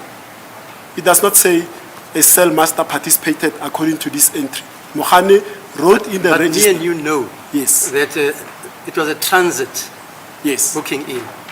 yes. Yes, because they had to go to, they went to... Primrose. Yeah, Primrose. Primrose.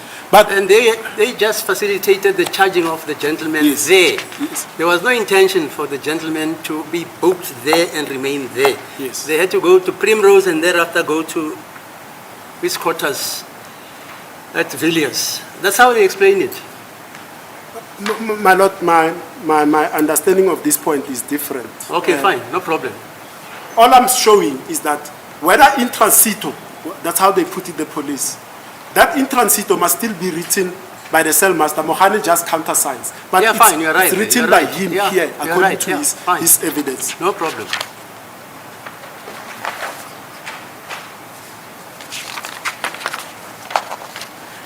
The other issue that the court considered was the interpretation by Ms. Motlaping. My Lord, Miss, Ms. Motlaping, we've never questioned There are no problems the credentials here. Yeah, of there are Ms. no Motlaping. problems, Yes, that came up, my Lord. That one.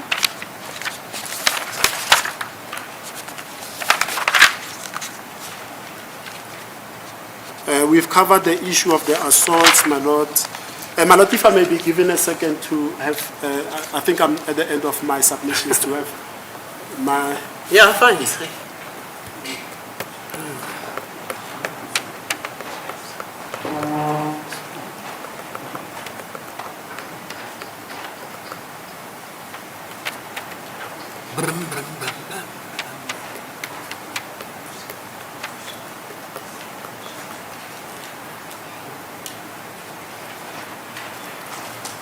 As it pleases the court, my Lord.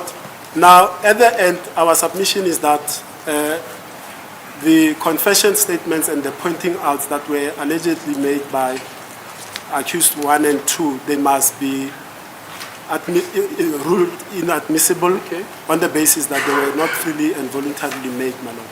Okay, As the court pleases. thank you. Yes, Mr. Mnisi? I think the court will know that for a better part of the oral submissions, I have not been part of the proceedings. Yes. So, Yeah, I thought you were a Sangoma. I was a Sangoma, but we are boniswa. It's a joke, you know. yes, my lord, and unfortunately, Yeah.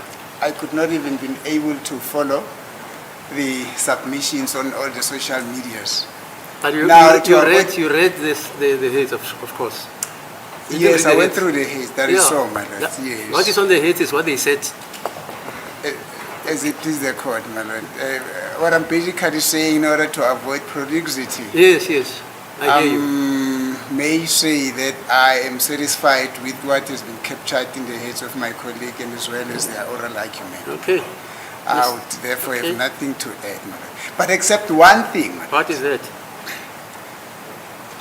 and this is something that is coming to me when I'm standing here, my lord. My lord, the fact that in the grounds for the objection of the admissibility of the confessions, certain grounds are not specifically mentioned. Yeah, we know that. Me and you know that. That does not. You can come in with 1,000,000 grounds. Yes, my lord. No problem. But the fact that certain grounds are not specifically mentioned at the outset of the You commencement can argue that also. of the trial within a trial, Yeah. that is not a bar to the court to infuse whatever that the court will deem an irregularity Yes, on how the statements were obtained. that's correct. For to do so, my lord, would be an indication that the court is adopting a piecemeal approach to the evaluation of the evidence. No, I'm And aware of unfortunately, it. the Supreme Court I'm as aware well of as that. the Constitutional Court and so many authorities, my lord, it's well aware Yeah. on how evidence should be approached by a court listening to the facts of the Yes. case. Except that I've got nothing further, my lord. Okay. Thank you, my lord. Masengomalo. Thank you, my lord. On behalf of accused number 4, I have no address. Thank you. Mr. Chololo. My lord, I think on the heads that I have submitted, my lord, I have addressed, my lord, the circumstances under which the statements were Yeah. taken, the statement which we are dealing with their admissibility, and they have further been elaborated by Mr. Mkomezulu and Ramos. You stand by your heads. Stand by my heads, yes. No problem. Thank you. Thanks. Are you entitled to a replique? Engineer Baloyi. As the court pleases, perhaps the first issue is the one that was raised by Mr. Mgomezulu and to a certain extent by I know I'm not representing accused number 1 and 2, but it's not about the proceedings, about all the accused. Yeah, no, quite. And the interpretation from the submissions made by Mr. Mgomezulu has not been interpreted, my lord. No, this gentleman. Submissions, He's going to interpret all the submissions made. He's got the heads and he's listening. And he has already interpreted the evidence in chief of the state. Am I correct, sir? That has been interpreted. So what he must interpret is the submissions. arguments by Mr. Mgomezulu and Mr. Ramosepidi. Yes, but my lord, it is important that they follow the proceedings as well, that the interpretation be done during the proceedings. No, that will be awkward. Because when he coughs and says, he must also cough so that it's contemporaneous. Are you saying that? Please. Right, Mr. Ramosepidi. I mean, Mr. Baloyi. as the court pleases. The first issue pertains to the argument advanced by Mr. Mgomezulu and is also contained in the heads by Advocate Mshololo that the state did not prove that the three officers are justices of the peace. Yeah, I remember that. Just want to refer them to this handbook by Ditoy and others, Commentary on the Criminal Procedure Act, at pages Pages? 2, 4, Yeah. and in the middle of the page, the learned authors state the position as follows. Uh-huh. A commissioned officer of the South African Police is, in terms of Section 4 of the Justices of the Peace and Commissioners of Oath Act 16 of 1963, read with the first schedule to that act ex officio, Yeah. a justice of the peace, and therefore entitled to take a confession. We did make this point in passing in the beginning, but they are ex officio justices of the peace, so there's no need for the state to prove anything. My colleague, Mr. Mgomezulu, was contending that they should have presented the appointment certificates to that effect, but we submit, my lord, that they are ex officio justices of the peace. Okay.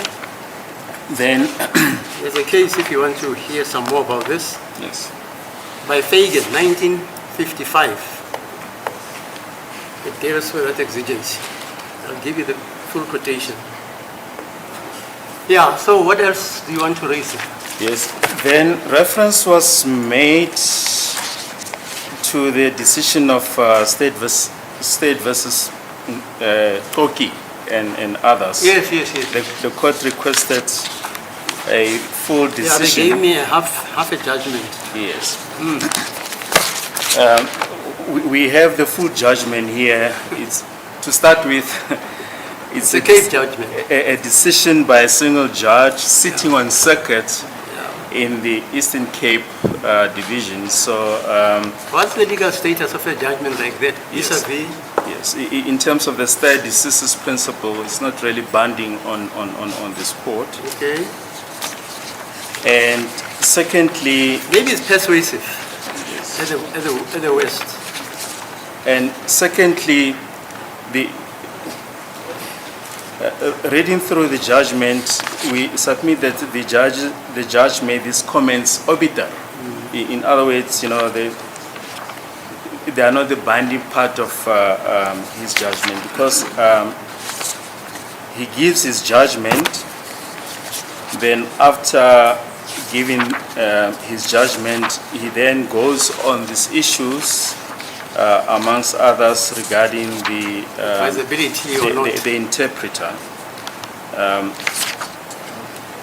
And the facts in the present case are different from the facts in that case, because in that case, the commission officers were in the same, unit yeah. as the investigating officer. And his remarks pertaining to the interpreter must also contextualize, because he says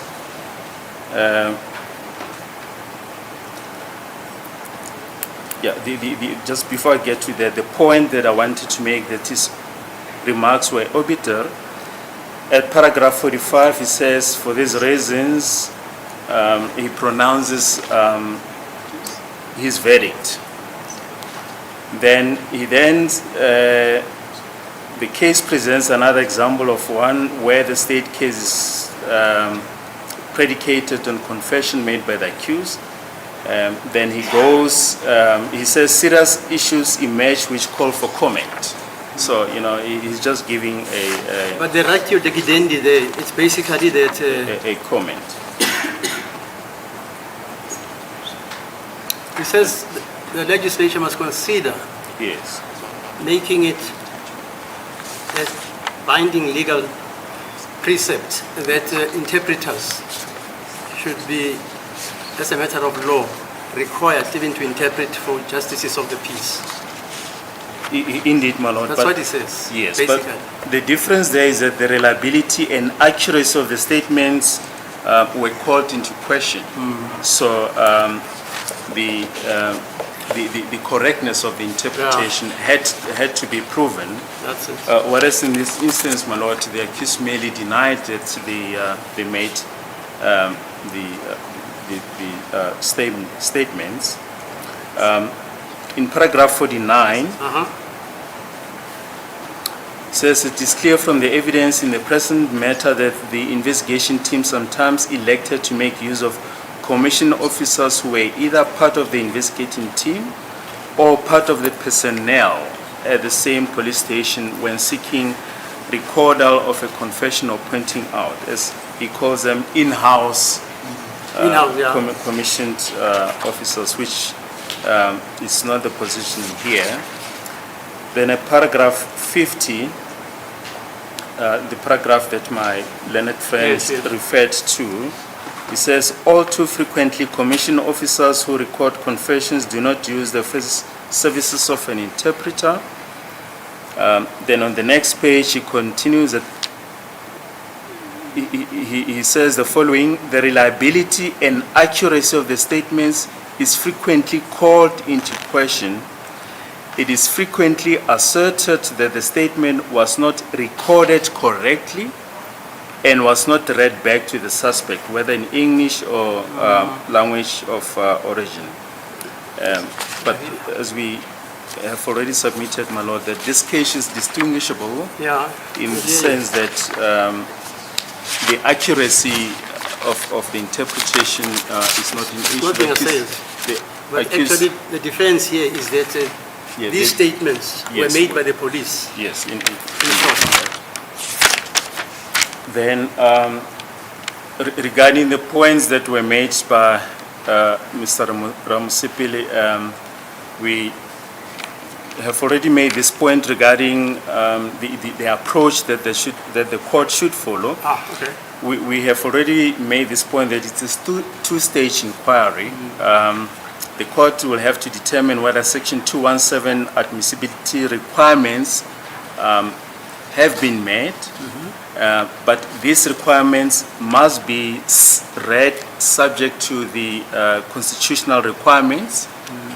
Section 35, as we've pointed out, the rights of the accused, but more importantly, Section 35(5) of the Constitution, which requires that evidence to be excluded if it was obtained in a manner that violates any right in the Bill of Rights. Yes. Fine. Yeah. And we've already submitted, my lord, that the state has succeeded in showing that no assault had taken place and that the accused's rights in terms of Section 35 of the Constitution were explained to them. We've referred to the relevant exhibit. We therefore stand by the submission, my lord, that absent evidence of assault and that Section 35 rights were explained to the accused, then Section 35(5) has not been triggered, because the trigger for Section 35(5) is that it must be shown that a fundamental right as entrenched in the Bill of Rights has been infringed. And in our submission, my lord, the weight of the evidence in our submission is that the statements were not obtained in a manner that violates any right in the Constitution. Mr. Ramsepele just submitted now that that the lengthy or the sleep deprivation and the detention of accused number 2 under circumstances that he described amount to torture. We, in our submission, my lord, there's no evidence that there was a deliberate, as we have already indicated, that there was a deliberate act to influence the will of the accused. We submit that there's no evidence that indicates that the police did anything to try and bend the will of the accused. Who's the judge, by the way, who uses that language?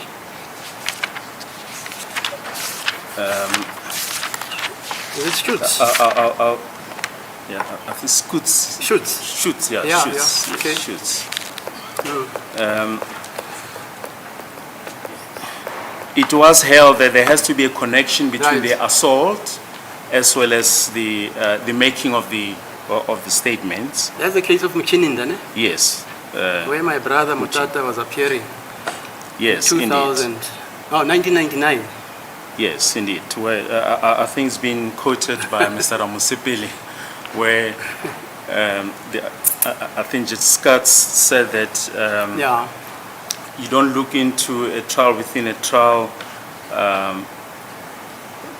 You don't peer into the trial within a trial as well as the main trial, but he said it's a one-way glass. You know, you can look into what was said in the main trial, but you cannot, when you're busy with the trial within a trial, look at what was said in the trial. But when you're busy with the main trial, you cannot look at what was said in the trial within a trial. Okay. And yeah, there's this case that the authors Ditoy and others refer to of Ntanison and others, where the court held that it was Judges Prela and Kumalo held that evidence to be admissible because even though the appellants had been assaulted prior to making the confession, it has not been shown that any causal connection had existed between the assaults and the making of the confession as required for the operation of Section 35(5).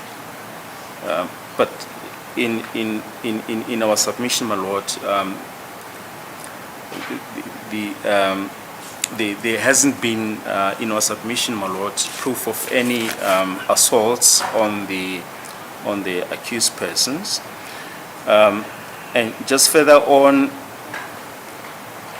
the authors refer to the test that must be applied, and they say the confessions will be excluded if the accused's freedom of volition is sufficiently impaired. And we submit, my Lord, that there's no such evidence. Sorry, just give me the full citation. It was in Pretoria, this case, ne? Preller and Kumalo were sitting here. Yes, there was a dissenting judgment, but yeah, I see it's Bagani and others. Yeah. 2017, volume 1. Wait, Bakani and others? 2017, volume 1, SACR 576. Okay. And that page on the do it, it's page number 2, what? It's page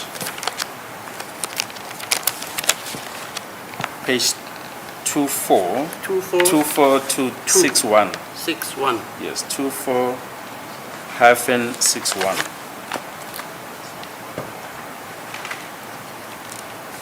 Okay.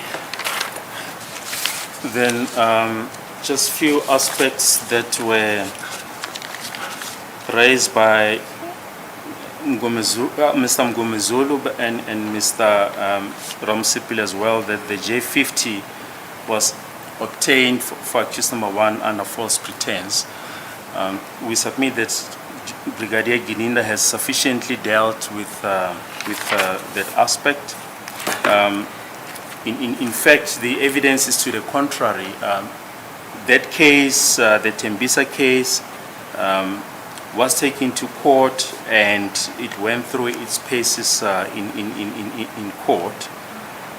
We therefore submit that there was a just cause, my Lord, to obtain the warrant against accused number 1. It was the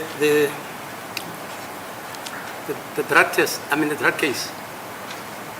The one in Tembisa, was it the drugs one? Yes, the drug case, my Lord. And it was finalized? No, I'm sorry, it was possession of firearm, possession of so, yeah. firearm and ammunition. Is that the one that was, that went through the whole Yes, hog? yes. And was finalized? And was finalized, my lord. Okay. Then just aspects that were raised by Mr. Ramasipili this morning. The first one is the contention that the report that accused number 1 made to a magistrate regarding an assault during the proceedings of the 10th of July 2020, that the magistrate should have explored this further. We submit, my lord, that the evidence is on record by Sergeant Mohola that she did approach accused number 1 regarding a statement, but that accused number 1 did not finish any statement. This was also confirmed by Brigadier Gininda. Then another aspect that was raised by Mr. Ramasipili relates to the alleged assault during the pointings out on the 5th of June 2020. And in this regard, we just want to refer to the proceedings of the 23rd of October 2023 at page 55, beginning from line 19. Mr. Mgumezulu, he says the following, to first arrest and that is accused 1 was transported from Villara police station to first arrest, and he says the following, to Alberton, Mr. Mgumezulu, to first arrest and he was subjected to torture and assault by the TRT police, who then took him to Alberton. After that, he was, according to his instruction, he was instructed to point out the place where the incident took place. After that, he was transported from Alberton to a certain place. Then on page 62, of the record of the 16th of February 2024, the 6th of February 2024, my lord, when he was testifying, accused number 1 then says, line 3, accused 1, I knew, my lord, that I would come here, and he was now asked as to why did he not confirm what Mr. Mgumezulu said about being assaulted and tortured by the TRT police. He then says, I knew, my lord, that I would come here and testify and explain as to how everything happened. As I'm saying that it was the traffic cops or traffic officers that were there in First Flores, and upon arrival in Alberton, then we found the TRT police. So once again, my lord, what the accused is saying is at variance with what his counsel put on record. Then regarding the reporting of the assault at Villeria police station to a police officer during the proceedings of the 6th of February 2024, from line 10, my colleague advocate Sibanda puts it to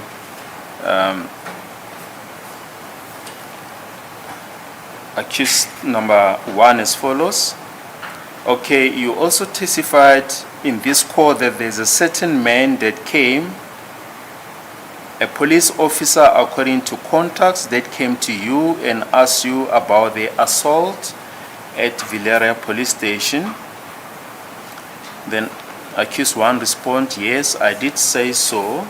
And advocate Banda, when was that? Accused 1, I do not remember the day as to when it happened, because as far as days are concerned, I'm unable to recall that, or on this day this happened, and on a particular day this is what happened.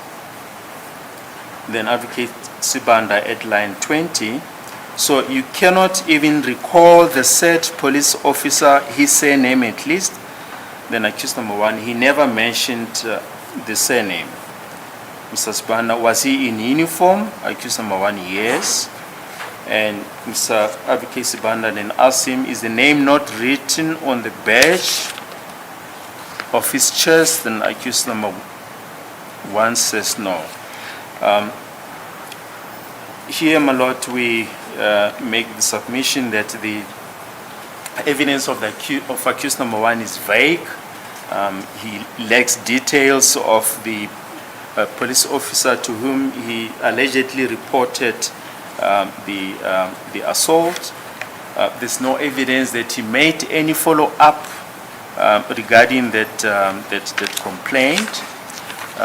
And there's evidence, my lord, by Lieutenant Colonel Swanepoel that there's a change of shifts every 12 hours, cell inspection every hour, and there's also, my lord, the IPID. There's also in the picture that's monitoring any abuse of power by the police, and none of this, my lord, was activated. We therefore submit, my lord, that this version by the accused, it's not true. My lord, these are the only aspect that we wanted to reply on, my lord. Okay, thanks. Mr. Interpreter, what's your time there? It is 2 minutes before 1. Okay, you've got the heads, ne? Yes, madam. You must take the heads of Mr. Ramasipiri, all the heads. Yes, madam. Did what you did the previous day. That's the call. Okay, we come back at 2 o'clock. Thank you, madam.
Yes, have you acquired all the sets of Yes, my lord, I the have them. heads? I have for Mr. Mngomezulu, Mr. Ramusipidi, and Advocate Mshololo. Concerning the submissions made by Mr. Mgomezulu, you did translate that. Not yet, my lord. You haven't done that. Not yet. So you start with him. Yes, ma'am. Right, okay. Do Manje so, sir. madoda ngizoqala ngokuntolikela lokho okukhulunywe umnumzana uMngomezulu kusukela ngolwesihlanu ukuthi ithema kasukuma uye watshela inkantolo ukuthi uzokhulumela umsola wokuqala nowesibini nangokho umsola wesibini bese sekathe akasasebenzisi umnumzana uMngomezulu kodwa bavumelene nomnumzana uRamusipili. Uthe umnumzana uMngomezulu mayiqala uthi umangalelo wokuqala nowesibini bona ke kula ukuthi baye baboshwa umsola wokuqala uyena oboshwe eqala eboshwa la ukuthi umnumzana uMngomezulu uthi uboshwe nge-30 zika May 2020 wayisiwa ke eDeepkloof la ukuthi umsola wokuqala kula ayewayogunyuluka khona futhi kwamele kubonakaliswe ukuthi lokugunyuluka kwakade kusemthethweni umsola wokuqala uye wagonyuluka ebekade efisa yena ukuthi agonyuluke ayukuthi ephoqiwe. Manje ke uma eqhubeka umnumzana uMngomezulu uthi ke uma sekaya kwi5 zika June kula ukuthi umsola wokuqala yena ke uye wayohlanganiswa no Colonel Hadebe ebekade eyokhomba la ukuthi umnumzana uMngomezulu uthi lokho kukhomba lokho kwakade kungekho emthethweni ngoba umsolwa akusukuthi yena wayekade efisa ukuyokhomba khona lapho ukuthi umsolwa ubekade eshayiwe ingakho kugcine seyikuthi uyokhomba nendawo eyikuthi yena umsolwa wokuqala uthi wayekade engayazi leyo ndawo leyo. Manje kuhlangene lana njengoba nginichazisela ukuthi kumayelana nomsolwa wokuqala nowesibini uyaphinda umnumzana uMngomezulu uthi manje ukuya ngomsolwa wesibini uSandiso Ntanzi yena uboshwe nge-16 zika June makaqeda wayisiwa nge-19 zika June ukuthi ayogonyuluka eMroka police station ku Colonel Raphadu nako lapho uthi umnumzane uMngomezulu kwakade kungekho emthethweni ngoba umsolwa uthi yena uphoqiwe ukuthi ayogonyuluka ngaleyo ndlela. Uma eqhubeka uthi uNtanzi uye wayisiwa ke kuMantshi uKronye la ukuthi bekade sekuyi-24 zika June la ukuthi nakhona akagonyulukanga ebekade ezimisele yena ukuthi ubekade ephoqiwe eyisiwe kuMantshi ngayo leyo ndlela leyo. Futhi kula ukuthi abameli baye babona basukuma bathi cha leyo nto abavumelani nayo ngoba umsolwa wokuqala nowesibini bona banesikhalazo esifanayo sokuthi baphoqiwe ukuthi bagonyuluke akusukuthi kwakade kuyintando yabo ngoba abasolwa kusukela ngalesikhathi beze beboshwa bebalibele bashawa ngamaphoyisa. Umsolwa wokuqala nowesibini baye bakhuluma ngokuthi bashayiwe futhi bachubiwa nangeplastiki la ukuthi bekade ifakwa ebusweni babo bona bagcine seyikuthi ngemva kokuthi kugonyulukiwe kugcine seyikuthi abasolwa bona bayaphoqelelwa ukuthi basayinde lezo statement eyikuthi zize seyikuthi abasolwa bona bathi zize sezibhaliwe akusukuthi zibhalwe ngemva kokuthi abasolwa bona bakhulume. Futhi ke nina niyenabiza ufakazi okhona lana oye wabizwa ufakazi uMakhubo ofike naye ephana ngobufakazi bakhe. Uma kubhekwa ke ubufakazi oyikuthi bubizwe ubushushisi kuye kwabizwa abaphenyi balelicala kwaphinda futhi kwabizwa nabantu laba abekade behamba belandelela imoto zamaphoyisa laba ababizwa phecelezi iSWAT labe bakade be-escorta imoto zamaphoyisa. Futhi kuye kwabizwa nabofakazi ebekade bebhala lo kuyakogunyuluka njengoba ukuthi kuyakhulunywa ngabo kuthiwa ubushushisi bubabizile futhi baphinda ubushushisi baletha ubufakazi baleya moto ebekade kuhanjwa ngayo ngobufakazi kwalethwa ubufakazi be-AVL kwalethwa ucwepheshe obekade ezophana ngabo ubufakazi ukuthi ihambe kanjani leya moto yaze yaphelelaphi. Kwagcina ngobufakazi bukadokotela ukuthi umsolwa wokuqala yena uyasho ukuthi emveni kokuboshwa kwakhe kulayi ukuthi ugcine seyikuthi ushawa ufaswa nezankosi eziye zamqinisa izandla, kodwa uma elibele eya emaphoyiseni amaphoyisa bona uma bebhala bathi ababonanga ukulimala ezandleni lapho, nangokho kube kade kubonakala ukuthi umsolwa yena uye walimala. Manje ke ngomsolwa wesibini abameli bona bathi ke lokuyagonyuluka njengoba kakade kungekho emthethweni, bona bacela ukuthi inkantolo ibone ukuthi vele kakade kungekho emthethweni ngenxa yokuthi abasolwa baphoqiwe, futhi abameli bona bathi ngalesi sikhathi umsolwa wesibini ezebe eshawa kulayi eboshwa kulayi ukuthi ukushawa kwakhe kuqale khona, ngoba ithema yebuza amaphoyisa ukuthi nabo abaziveze ukuthi bangobani kulayi ukuthi iphoyisa uma bhena liye lamshaya ngempama lagcina seyikuthi lithi kuye ungazenzi umuntu ohlakaniphile. Izinto ukuthi ziyaphikisanwa ngazo lezi izinto. Manje kwamele kubhekwe nokuthi yini ukugonyuluka kahle kahle ukuya ngomthetho. Ukugonyuluka kwamele kubonakalise ukuthi umuntu lo yena uyavuma ukuthi uwenze icala. Lokho kugcina sekufaniswa nokuthi umuntu uvuma phambi kwamantshi noma phambi kwenkantolo ukuthi yebo icala leli mina ngilenzile. Uma umuntu kuthiwa uyagonyuluka, lokho kuyafaniswa nokuthi umuntu uvuma icala. Bese ukuyokhomba ke indawo ethize kulayi ukuthi kuthiwa umnumzana Mngomezulu uma iqhubeka uthi kula umuntu ethi yena uyobonisa amaphoyisa ukuthi leli cala leli athi ulenzile njengoba egonyuluka, lo muntu loyo uthi ngilenze endaweni ethize. Lokho kugonyuluka lokho kwamele kube ngendlela ukuthi yena umuntu uye oyikuthi uyazivumela kumaphoyisa, akusukuthi uyaphoqwa, uye okwamele anike amaphoyisa lolo lwazi lolo. Kodwa kuleli cala abameli bona bathi abasolwa bathuseliwe, abasolwa bashayiwe, futhi abasolwa bona baye bahlukunyezwa nokuhlukunyezwa.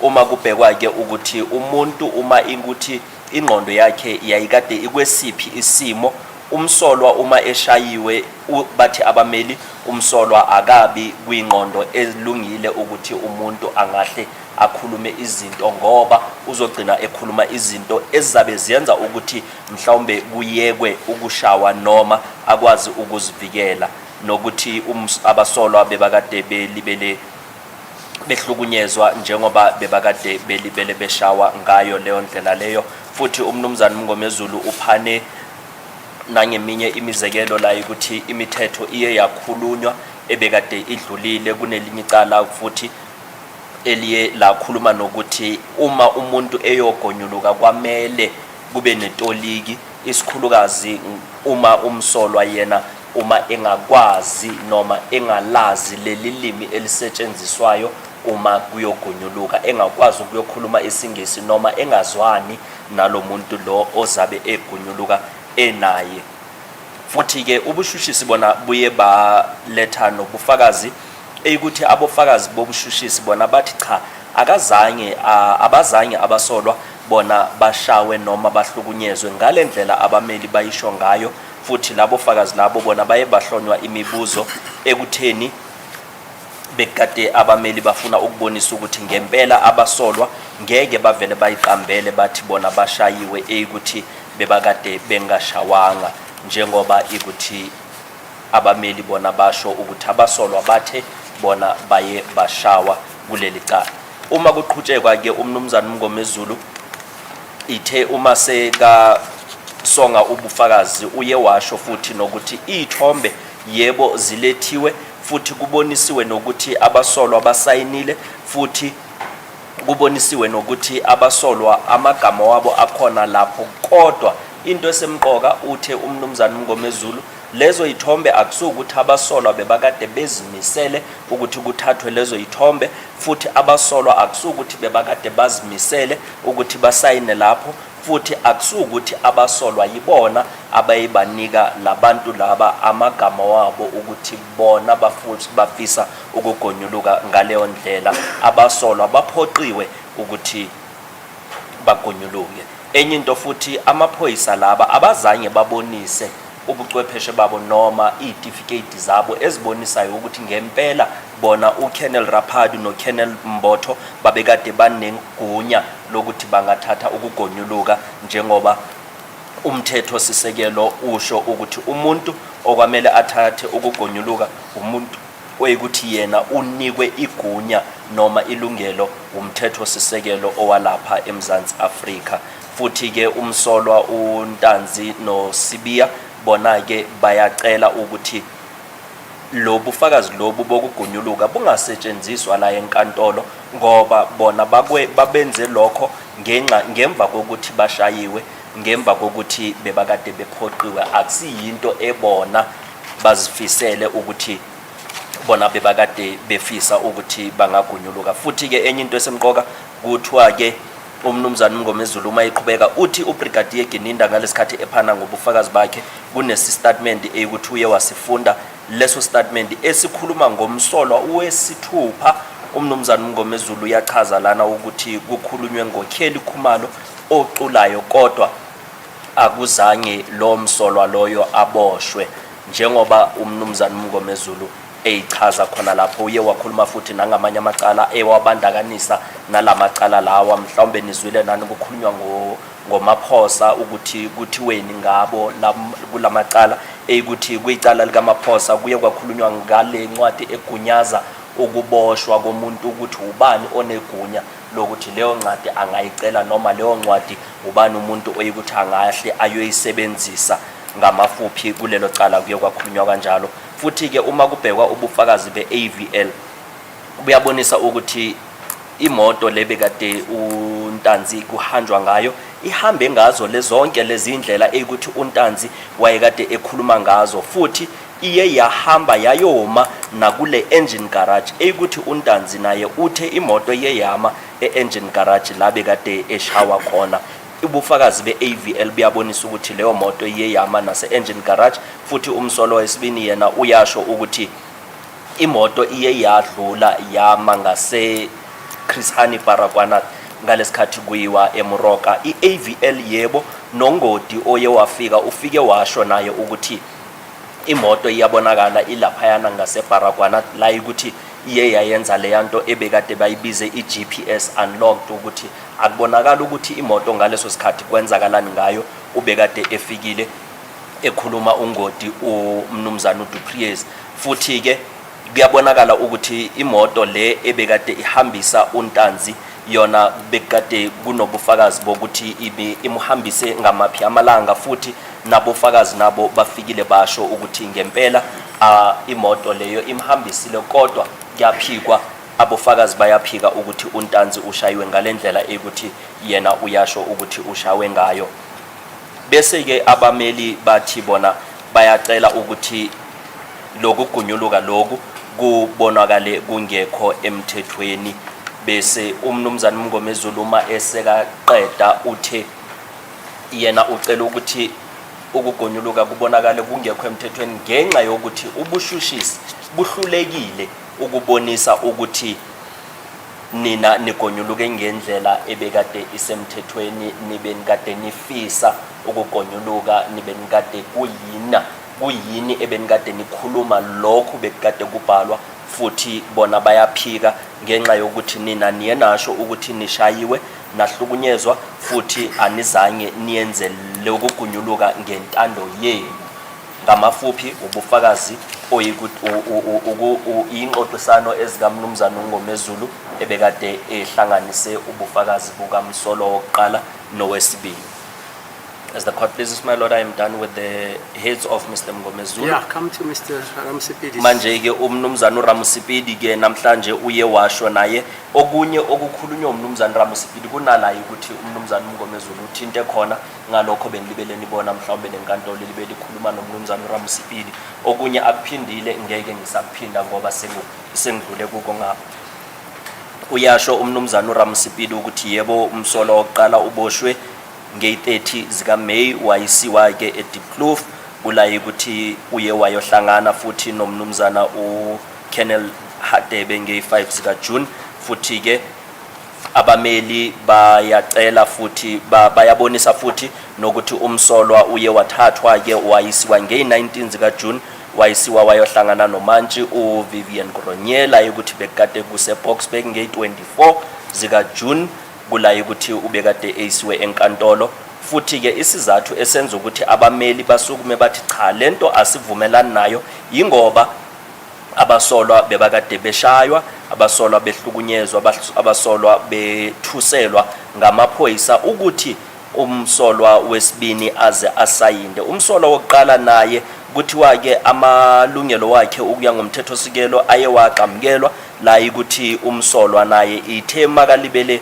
kusa esahlonywa imibuzo kula ukuthi kuye kwathiwa kuzomiwa ke ngoba umsolwa yena ingathi ufuna ukugonyuluka futhi ke umsolwa ithe makulibele ukuqhubeka esikhathini kuye kwagcinwa seyukuthi naye amaphoyisa bathi asayinde istatement manje ke uma kuqhubekwa ke khona la umnumzana uRamusipidi ubonisa naye eminye imithetho sisekelo noma amanye amaqala ukuthi aye wabheka ukuthi lamacala mhlawumbe angahle afane nalamacala nalelicala ukuthi nibhekene nalo futhi ke umnumzana Ramusipidi uthi into eyikuthi kwamele ibhekwe ukuthi abasolwa bebakade bona ngokwabo kuyibo ebefuna ukugonyuluka futhi bekwenza lokho bangaphoqwanga kungena nokuhlukunyezwa okuthize obekade kwenzakala kubona manje ke uyabonisa ke umnumzana Ramusipidi ukuthi lezi statement ezenzwe kuKennel Mbotho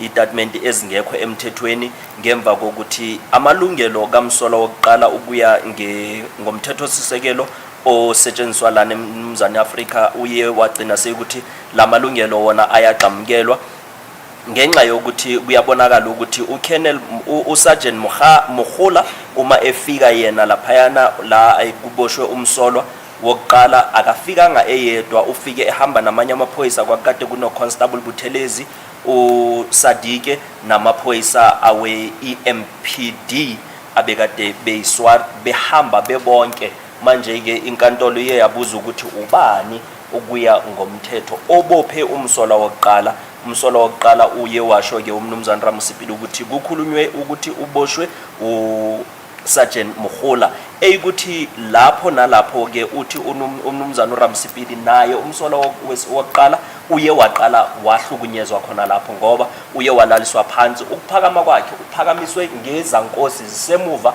ekuthi zazikade ziqinisiwe bemdonsa khona lapho nalabo abanye ebatholakele banaye nabo bayebahlukunyezwa kodwa lapho akasangenanga kakhulu kulabanye amalisa labe bokade umsolwa wesibili wokuqala enabo kodwa uthi ukuhlukunyezwa kuqalwe khona lapho futhi ke iphoyisa uSergeant Mugula no umnumzana uButhelezi nabo baye babizwa ke ukuthi babe ngabofakazi la ukuthi baye basho nabo njengoba behlonywa imibuzo ukuthi ngempela umnumzana uSibiya uye waphakanyiswa ngazo ozankosi bezikade zimqinisile ezandleni futhi bekade kubuhlungu kubonisa nokuthi izandla zazikade zidumbile futhi ephuma negazi umnumzana uSibiya futhi ke umsolwa yena uSibiya uye washo ukuthi uye wathathwa wayisiwa eLethabong la ukuthi ufike washawa khona ngemva kokuthi aboshwe futhi uye waqhubeka wayoshawa eFosloras la ukuthi kwakade kuyindawo eyakaMaspali futhi umsolwa uye washo ukuthi yena uye waqhubeka futhi wayoshawa nasesiphoyiseni saseDeepkloof kula ukuthi ubekade eyogonyuluka khona umsolwa wokuqala ke uye waqhubuye kwaqhutshekwa kwathiwa umsolwa ke uye wahlonywa nemibuzo ekuthi imibuzo yakhona yakade kungasimibuzo ecacile kakade kuyimibuzo efuna nje ukuthi umsolwa wokuqala yena izinto azikhulumayo bese ziyabhalwa kuyasheshwa kubhalwa phansi ukuthi umsolwa lezinto azikhulumayo kusho ukuthi uyabonisa ukuthi uyagonyuluka njengoba akazange anikwe ithuba lokuthi achaze zonke izinto ebekade efuna ukuzikhuluma njengoba umsolwa wayekade eshawa amaphoyisa futhi kuchaziwe ukuthi amaphoyisa abekade emshaya kwakade kungasiphoyisa elilodwa noma amaphoyisa amabini kodwa kwakade kuyiqembu amaphoyisa emaningi khona lapho. Kuye kwabuzwa futhi nemibuzo ukubuzwa abofakazi. Iphoyisa liye lasho ke ukuthi yebo umsolo mayefika kimi ngiye ngambona ukuthi ozankosi zazikade ziqinile ezandleni futhi ngazivula kancane ngabona ukuthi umsolo wayekade enamaqhaphezi wegazi futhi wayekade edumbile khona laphayana ezandleni. uKenneth Mbotho into ayibonile uma umsolo wokuqala efika kuyena. Manje uyacela ke umnumzana uRamsepedi uyacela ukuthi kubonwe ukuthi leya mpendulo yakhe uKenneth Mbotho iyabonisa ukuthi leyo mpendulo leyo impendulo ebonisayo ukuthi lo muntu lo wayekade elimele akusukuthi nje bekade kungamachepezi. Uphinde futhi wachaza ukuthi ozankosi bakanjani ebonisa ukuthi kunala ukuthi kuyahlaba ngakhona futhi ngala kunala ukuthi uma ziqinisiwe ozankosi kuzoba buhlungu futhi umuntu ofakwe lozankosi naye angahle akhale ngalobo buhlungu loyo angahle adumbe. Nangokho umnumzana Ramusipili eshilo ukuthi akusiyena umsolo wokuqala kodwa uyacabanga ukuthi umsolo wokuqala wayekade ezizwa kanjani. Umsolwa ke ufikile naye ithemaka phana ngobufakazi washo ukuthi yena uye wafakwa uplastiki ebusweni ebekade idonselwa emuva idonswa ukuthi angakwazi ukuphefumula futhi balibele ebanjiwe ngasemuva. Ithe uma eboshwa umsolwa uye washo ukuthi uye watshelwa washawa mahlandla amathathu nge-30 zika May washawa eFosloras ethembisa nase Deep Kloof njengoba bese sekuchaziwe. Futhi ke ubushushisi bona buye babonisa ke ukuthi umsolwa yena njengoba ethi ushayiwe kodwa abazange amaphoyisa bamshaye kodwa umsolwa yena ushilo ukuthi wayekade enalokho ukulimala futhi nephoyisa lifikile enkantolo lasho ukuthi yebo libonile ukuthi wayekade elimele futhi nezinto ezibhalwe nakuma OB wamaphoyisa uthi umnumzana Ramusipili ucela ukuthi kubonakale ukuthi akusilona iqiniso ngoba bebabhala izinto ebona bazikhethayo amaphoyisa ebabona ukuthi lezo zinto ngeke zibafake enkingeni ngoba uma bengabhala ukuthi abasolwa balimele kungahle kubuzwe ukuthi bebalimele balinyazwe yini kodwa ke akazange agxile kakhulu nalapho yena ugxile endabeni yokuthi abasolwa babonisile ukuthi bashayiwe kunalayi ukuthi futhi uyasho umnumzana Ramusipili ukuthi amaphoyisa bebashaya abasolwa ngendlela yokuthi abasolwa bangabonisi izimpawu zokuthi balimele. Nangokho umsolo wokuqala yena uye washo ukuthi wayekade ekhahlelwa. Umnumzana Ramusipili uyasho ukuthi yebo ukhahleliwe umsolwa kodwa akuzange kubonakale nakhona bekuya ngokuthi wayekade ekhahlelwa kanjani. Umnumzana uBaloyi yena uma seka phakama uye wathi ke kuyabonisa ukuthi umsolwa kunezinto ukuthi uyazikhetha noma ubufakazi bakhe akusubufakazi obuneqiniso ngoba lezinto azishoyo akusizinto ukuthi usho amagama wabantu kule ndaba elandelayo. Umsolwa uye yena wacela esiphoyiseni saseValeria ukuthi atshele iphoyisa ukuthi yena wayekade eshayiwe futhi yena uthanda ukuthi afake isikhalazo leso sokuthi kubhekwe futhi naseyincwadini ukuthi lamaphoyisa laba abamlethile amaphoyisa ukuthi bebakade bemshaya futhi ucela ukuthi kubhekwe nokuthi kubhaliwe na eyincwadini ukuthi umsolwa ushayiwe.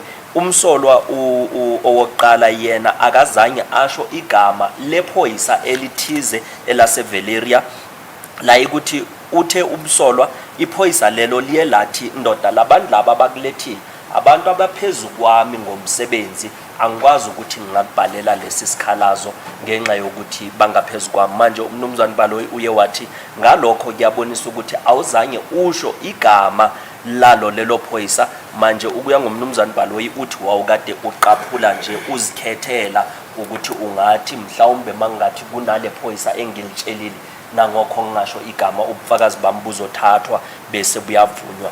Bese naye umnumzana uRamusipili uma eqhubeka qhubeka esho leyanto ecishe ifana nekaMnumzana Mngomezulu ukuthi ubufakazi lobu obulethiwe yena uyacela ukuthi ubufakazi lobuyana bobushushisi buboniswe ukuthi akusilona iqiniso futhi ucela ukuthi inkantolo ingavumi ukuthi lokya kogunyuluka kuthathwe enkantolo kusetshenziswe njengobufakazi yena uyacela ukuthi inkantolo ichithe lokya kugunyuluka ngoba wayekade abasolwa akusukuthi yibona abazivumele ukuthi bangathanda ukukhuluma futhi abasolwa akusukuthi basayindile futhi abasolwa akusukuthi bayekade befisa ukugonyuluka ngaleyo ndlela leyo. Uma eqhubeka uyasho ke ukuthi uyacela futhi nokuthi lenkantolo lena ibone ukuthi umsolwa uye washo ukuthi ubekade elimele nala enkantolo elimele ezandleni ngalesikhathi ebekade eya kuKennel Mbotho futhi naye uKennel Mbotho uye waqhubeka esho ukuthi ngempela umbonile umsolwa ukuthi wayekade elimele la ukuthi uye wagcina seyukuthi uyamkhulula kancane loza nkosi lezo ukuthi zingasamqinisi kakhulu futhi ushilo umnumzane Ramusipili ephana nangobufakazi ukuthi kukhulunywe ngaliphi ilanga umnumzane uMbotho wayekade ekhuluma lezo zinto. Uyaqhubeka umnumzane Ramusipili uthi umsolwa wokuqala naye uye washo ukuthi eFosloras ubekade ehanjiswe namaphoyisa ubekade khona iphoyisa umhola nase Valeria na umnumzane uGeninda uye wafika efika na ehamba naye uSergeant Umhola la ukuthi kuye kwachazwa ukuthi isikhathi kwakade ihora lesine futhi ke umnumzane uGeninda yena ufike ngehora lesithupha kula ukuthi bayasho ukuthi umsolwa wokuqala uye wahlukunyezwa ngokuthi amalungelo wakhe eqhamukelwe ngoba uthathwe isikhathi eside elibele enamaphoyisa nangokho bekade ehleli emotweni kodwa akusukuthi ubekade ekhululekile ngoba uma ingabe wayekade esemaselini bekuzobonisa ukuthi lo muntu ukhululekile ngoba uma umuntu engena emaselini uyaye akhunyulwe ozankosi futhi lo muntu loyo akwazi ukukhululeka akwazi nokuthi angahle ahlale kahle akwazi nokuzilula. Futhi ke uma eqhubeka umnumzana uRamusipili uyasho ukuthi kuyazeka ukuthi umsolwa yena akazange afakwe emaselini eFosloras esiphoyiseni bekalibele ahleli emotweni leyana ebovu ngombala futhi imoto yayikade kuyi VW iGolf la ukuthi umsolwa uhleli kanjalo elibele efakwe uzankosi. Amaphoyisa kungani bangazange bona bathathe isinqumo sokuthi mhlawumbe bamfake esiphoyiseni esiseduze sase Fosloras uthi kuyabonakala ke khona lokho ukuthi kunento ebekade iyenzakala khona lapho kumsolwa wokuqala ngaleso sikhathi. Umsolwa wokuqala yena uye walimala futhi akusukuthi umsolwa wokuqala ulimele ngendlela eyikuthi akwazeki ukuthi ulinyazwe yini. Umsolwa umnumzane Ramusipili uthi uyacela ukuthi kubonakala ukuthi njengoba umsolwa wayekade ehlaliswe kanjalo ikhona into eshaya amanzi ukuthi yayikade ingayenzeki esemthethweni. uSergeant Umhola ubekade ebekwamele ukuthi afake umsolwa emaselini njengoba ubekade enomsolwa obekade othusa kanjalo ukuthi baze bahambe nangeimoto ezeSWAT balibele bathola iescort. Manje kungani bebakade begcine umsolwa emotweni nangokho umsolwa yena kungumuntu oyikuthi udinge nokuthi bahle bamtholele imoto ezinye eyikuthi zizokwazi ukuthi zihambe nabo. Futhi ke uyaqhubeka umnumzana uRamusipili uthi ubushushisi buhlulekile ukubonisa ukuthi abasolwa bagunyuluke ngendlela esemthethweni kungubona bebekade bezigonyulukela bekade befisa ukugonyuluka ukuthi umnumzana uGeninda yena kungani eyewathatha isikhathi esingalingani namahora amabini ukuthi afike uthi akwazeki kodwa ikhona into eshaya amanzi ukuthi kungani umsolwa wokuqala wayekade egcinwe laphayana isikhathi esilingana namahora amabini. Futhi umsolwa wokuqala yena uye wagcinwa esiphoyiseni saseValeria nge-31 zika May yena wabuyiselwa isikhathi uma kusele imizuzu engama20 ngaphambi kwehora lesibini intathakusa. Uyasho ukuthi uma kufikwa ke eValeria iValeria indawo ekude ukuthi umndeni kaMsolwa nabangani bakhe ngeke bakwazi ukuza bazombona ukuthi umsolwa ubekade ekwesiphi isimo. Futhi ke uthi bayacela ke njengabameli ukuthi inkantolo ibone ukuthi ipolice station yaseDiepkloof nayo yayikade ikude la ukuthi abantu bebangeke bakwazi ukuthi umndeni wakamsolwa nawo uye uyovakashela umsolwa noma uyombona. Futhi ke bathi le ndaba leyo ukuthi umsolwa ugonyuluke ngendlela esemthethweni indaba eyikuthi ayikhonakali ngenxa yalezi zimo ebekade umsolwa edlula kuzo njengoba wayekade ehlukunyezwa eshawa. Manje ke uma siya kwindaba le eyenyanga le ekukhulunywa ngayo kuthiwa umsolwa wokuqala ithe yena uma esuswa esiphoyiseni saseValeria kuthiwa uya khona kuleyo nyanga leyo. Inyanga nayo iye yafika yaphana ngobufakazi eyikuthi umsolwa uphikisana nako ukuthi uye wayokhomba inyanga leyo. Manje ke uma sekuyiwa kwindaba eyenzakele nge-5 zika June la umsolwa wayekade eyokhomba khona, nakho ke kunemibuzo ukuthi abameli bathi bayayibuza.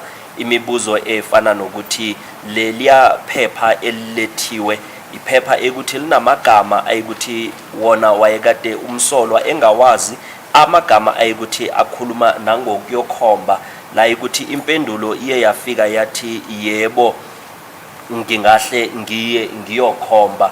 Umsolwa yena esho athi yebo angahle aye ayokhomba, kodwa kuthiwa umsolwa wayekade engazi ukuthi kuthiwa uyokhomba ini kahle kahle ebekade yenzakele nini, ebekade kwenzakalani. Umsolwa wayekade engenalo lolo lwazi lolo. Manje bayacela ukuthi nabo lobo bufakazi lobo inkantolo ibuchithe ukuthi umnumzana uBrigadier uGininda yena wayekade kungumuntu vele naye onegunya lokuthi angahle asize ngokuthi kuyogonyuluka laphayana, agcine seyikuthi ushaya ucingo.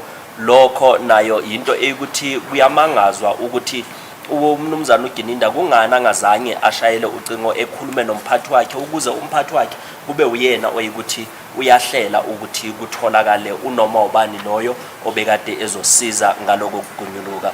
Futhi ke umnumzana uGininda ukuthi ubekade ekhulumana nalabo bantu ecingweni uthi umnumzana Ramusipili akwazeki, nangokho aye wathola Colonel Hadebe obekade esuka eRustenburg ukuthi azosiza, kodwa akwazeki ukuthi ukhulume naye wathini.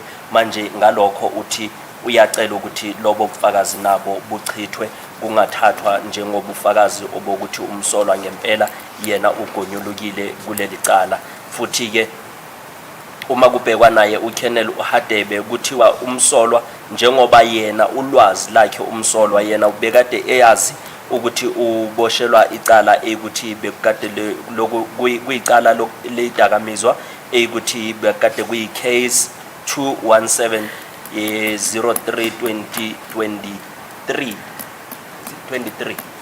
2019. Uthi manje ke yena umsolwa wayekade eyazi lokho, kodwa uye wamangala seyikuthi ubuzwa ngale licala ukuthi siphamlana enkantolo ngalo, ukuthi bona bayasho futhi abameli ukuthi bona bayacela ukuthi nalo kuyakukhomba okwenzakele nge-5 zika June nabo bubonakaliswe ukuthi bekungade kungekho emthethweni, njengoba umsolwa wokuqala yena wayekade engazimiselanga ukuyokhomba lokho.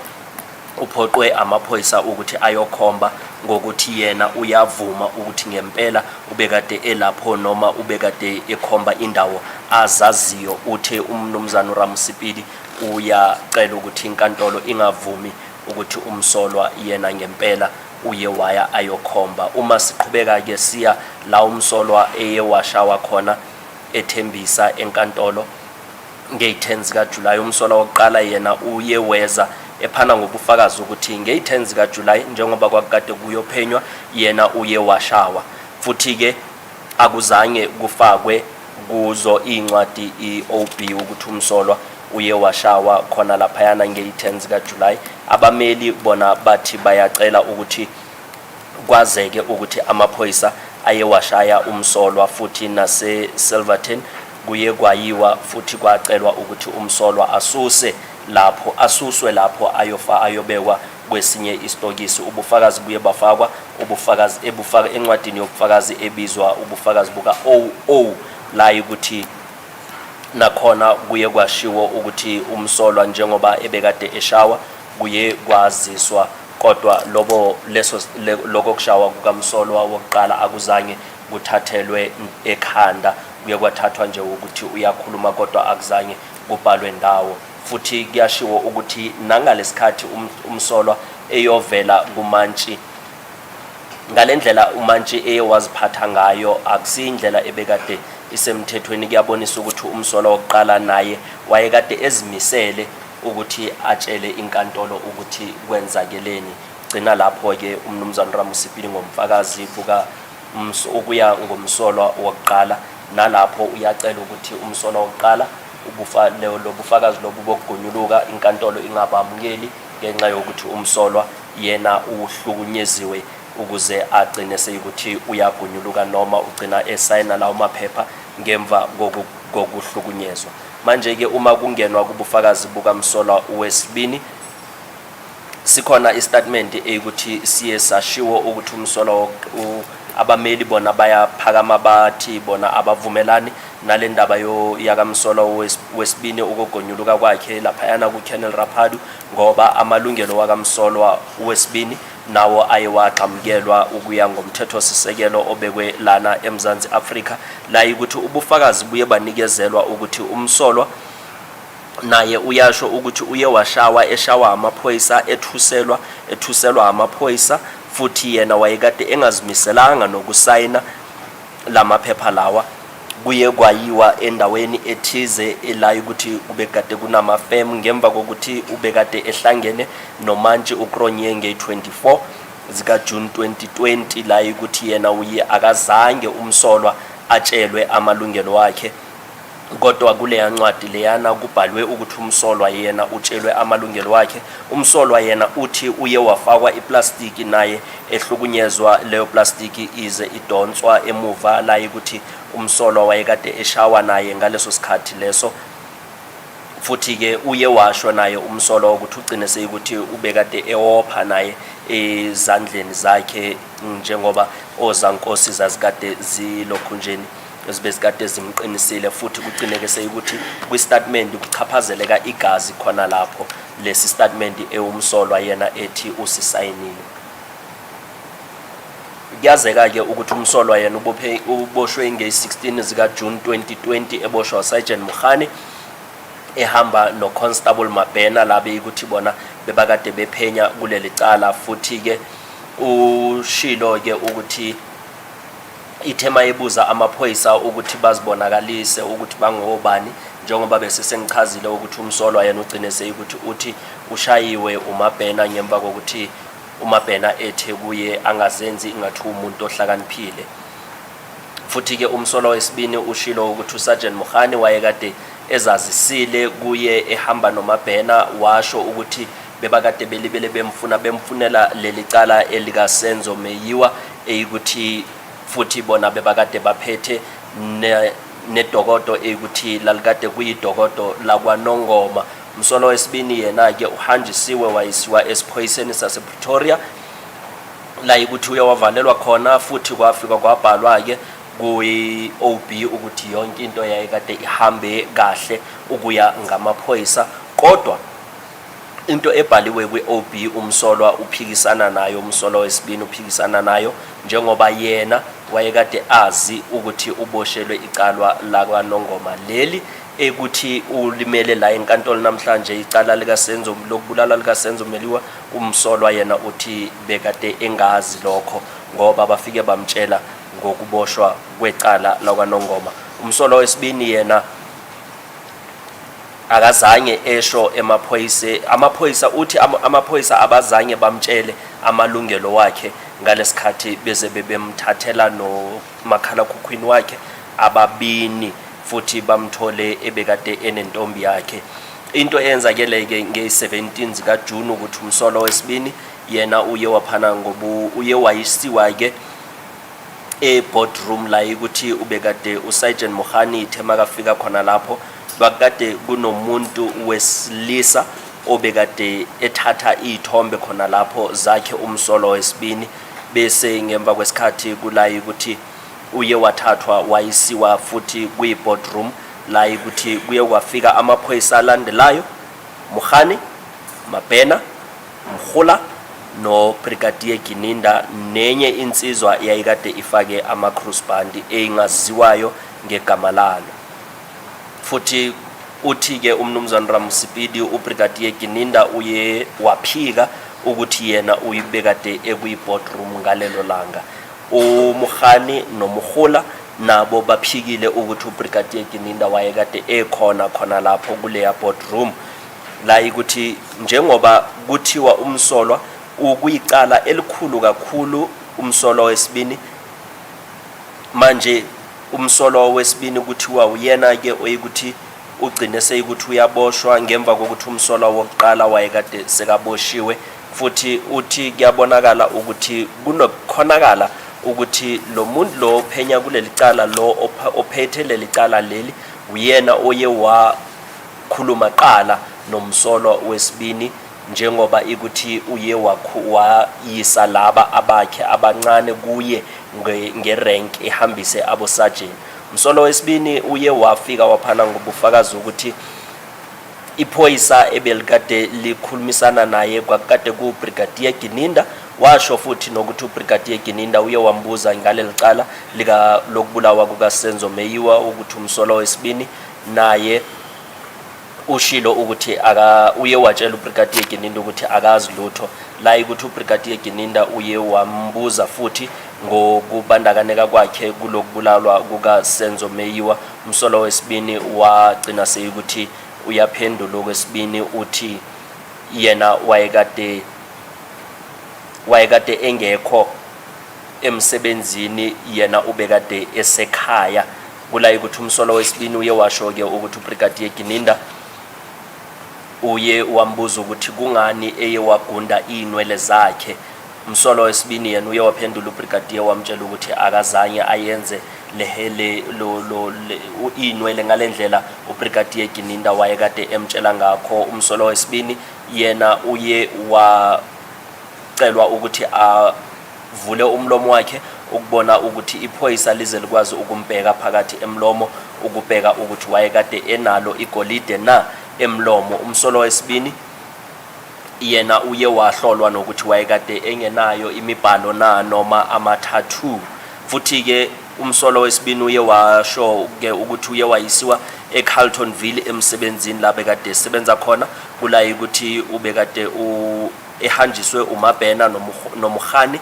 Ithema kufikwa ke khona lapho uye watshelwa amaphoyisa ukuthi abayise kwi-HR department ebekade ise shift 8 kula ukuthi ubekade esebenza khona. Amaphoyisa ke baya khona lapho bacela ke amaphepha wakamsolwa we-leave namanye amaphepha ke kula ukuthi uBrigadier Gininda uye wafika ehamba nayo Sergeant Mukhola behamba namanye amaphoyisa.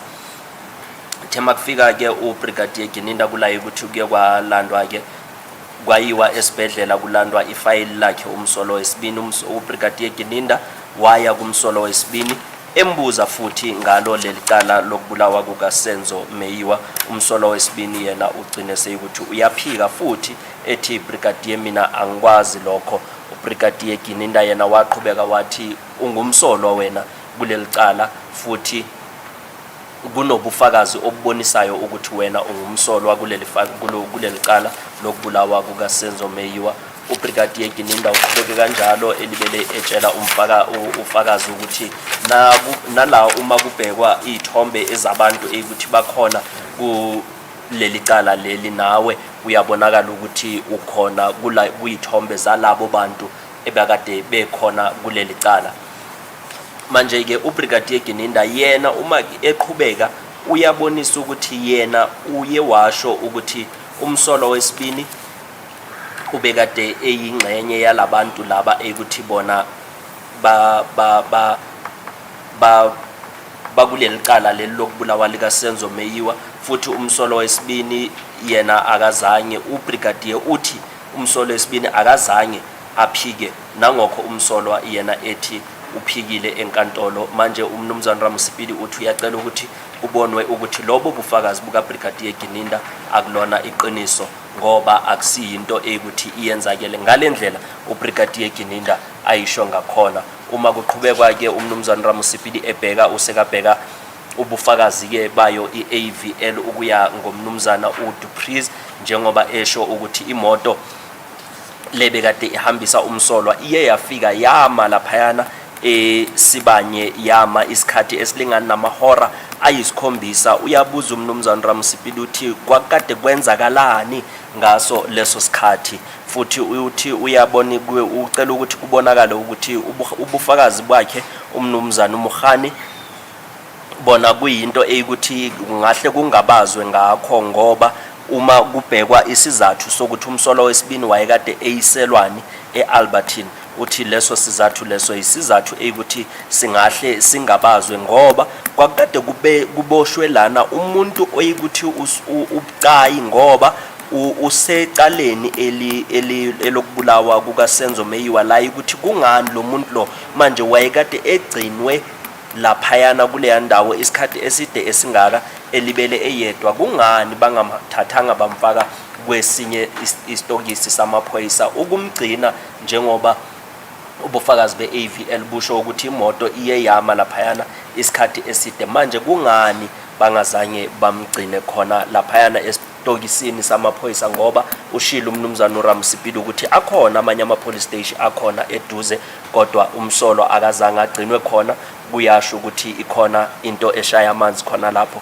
uma eqhubeka usho khona laphayana esiphoyiseni sase engine uthi kwakade kunemoto futhi eye EMPD iVW iGolf futhi kwakade kunenye imoto ekukade kuyi-hardbody eye-Nissan ebengasetshenziswa ukuthi umsolwa angathathwa ngayo ayisiwe kunoma yisiphi isitokisi samaphoyisa la ukuthi angahle agcinwe khona njengoba kuthiwa kwakade kuwumuntu obekade evikelwe kakhulu inkantolo iye yasho ukuthi amaphoyisa kuyahle kuyenzeka ukuthi amaphoyisa wala eMzansi kunokuthi bashaye ucingo ukuthi kubhekwe eNongoma bona bayahamba bayozibhekela kwaNongoma uma eqhubeka umnumzana Ramusipili uthi umsolwa wesibini yena uye washo ukuthi uye washawa efakwe uplastic futhi ekhanda icishe ifana naleyana ebekade ngiyishilo ngale ukuthi umnumzana Ngomezulu uye washo naye ukuthi ufakwe iplastic umsolwa washawa lelo plastic lelo likhishwe ngemva kokuthi umsolwa wesibini ebuzwa ukuthi yena usekazimisele na ukuthi angahle akhulume iqiniso kulayi ukuthi umsolwa wesibini yena ugcine seyikuthi uyasho ukuthi uMabhena akazange abe yingxenye yokushawa lokho futhi umsolwa wesibini yena uye washo ukuthi ubekade njengoba wayekade elibele eshawa kanjalo imoto iyayikade ikhona leya moto iToyota Fortuner ebekade isetshenziswa amaphoyisa futhi ke umsolwa wesibini naye uye washo ukuthi imoto ebezikade zikhona laphayana ngasendaweni le ekulahlwa khona izibi lezo imoto ushilo ukuthi Toyota Fortuner yayikade ikhona futhi wayekade elibele efakwe ozankosi ezandleni zombini umsolwa elibele ebhekwe nangamanye amaphoyisa futhi kwakade kunabanye abekade bebheke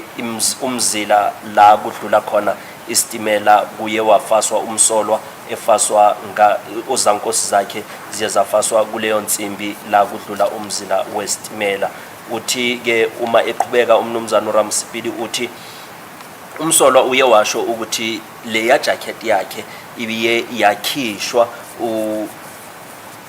njengoba ebekade ebuzwa imibuzo ngalo lelicala leli lokubulawa kuka Senzo Meyiwa uye washo umsolwa ukuthi yena uye wabatshela amaphoyisa ukuthi umsulwa kangakanani amaphoyisa kodwa abazange bamkholwe lokho ubuthelezi uMabhena uJonathan nabo bebalibele baqhubeka belibele beshintshana ngaye bemdonsa ngale ya plastic yasetshenziswa ebekade kuyiplastic yase Struets la umsolwa wesibini naye eyewasho ukuthi kunesikhathi esithize la ukuthi uye washo ukuthi enye imoto ubuye kwayiwa kuyo kwakhishwa futhi namanzi wathelwa ngamanzi emzimbeni wakhe futhi umsolwa yena uye washo ukuthi wayekade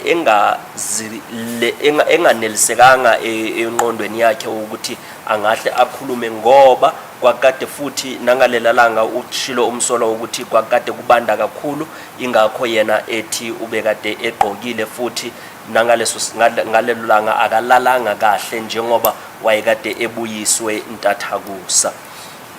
Uma kulibele kuqhutshekwa kubhekwa lobufakazi bayo iAVL uthi umnumzana uRamusipili yebo iyabonisa ukuthi iye yama engine garage kodwa ubufakazi lobu obulethiwe obukhulunywa ngumnumzana uMkhani buyasho ukuthi imoto ibekade ime kuphi kodwa akushiwo isizathu ukuthi imoto yayikade ithini. Uyacela ukuthi inkantolo ibone ichithe lobo bufakazi bakhe umnumzana uMkhani lobo bokuthi imoto yayikade imoshekile ngoba ubufakazi beAVL buyasho ukuthi imoto ye Toyota Fortuner yona yayikade ise engine garage la ukuthi kuthiwa kula imoto zamaphoyisa zilungiswa khona kodwa kuthiwa akuzange bona kubonakaliswe ukuthi leyo moto leyo iye yalungiswa ubani. Manje abameli bona bayacela ukuthi kubonakala ukuthi imoto ayizange ilungiswe ngemva kwalokho kulayi ukuthi imoto iye yahanjwa. Umsolo wesibini yena uyaphika ukuthi imoto iye yamosheka kuyo leya ndawo yena uthi akazange abone imoto imosheka futhi akazange abone imoto ilungiswa.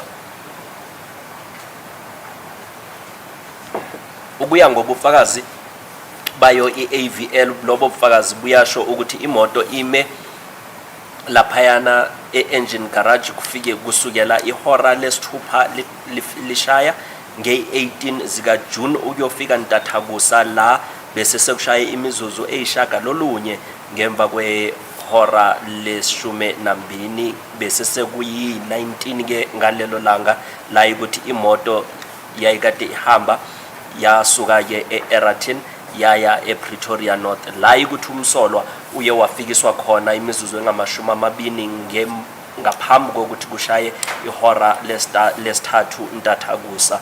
Umuntu uma ecabanga ke ukuthi umsolwa yena uye wafikiswa lapho ntathakusa kanjalo wazokhishwa ke futhi khona ekuseni kuyabonakala ukuthi umsolwa akazange abe nesikhathi esilesanele usokuthi umsolwa aze aphumule. Kubonakala ukuthi umsolwa yena ubekade enamaphoyisa isikhathi esingalingana namahora angaba yi17 kwe emahoreni ekuthi sinawo welanga amahora angama24.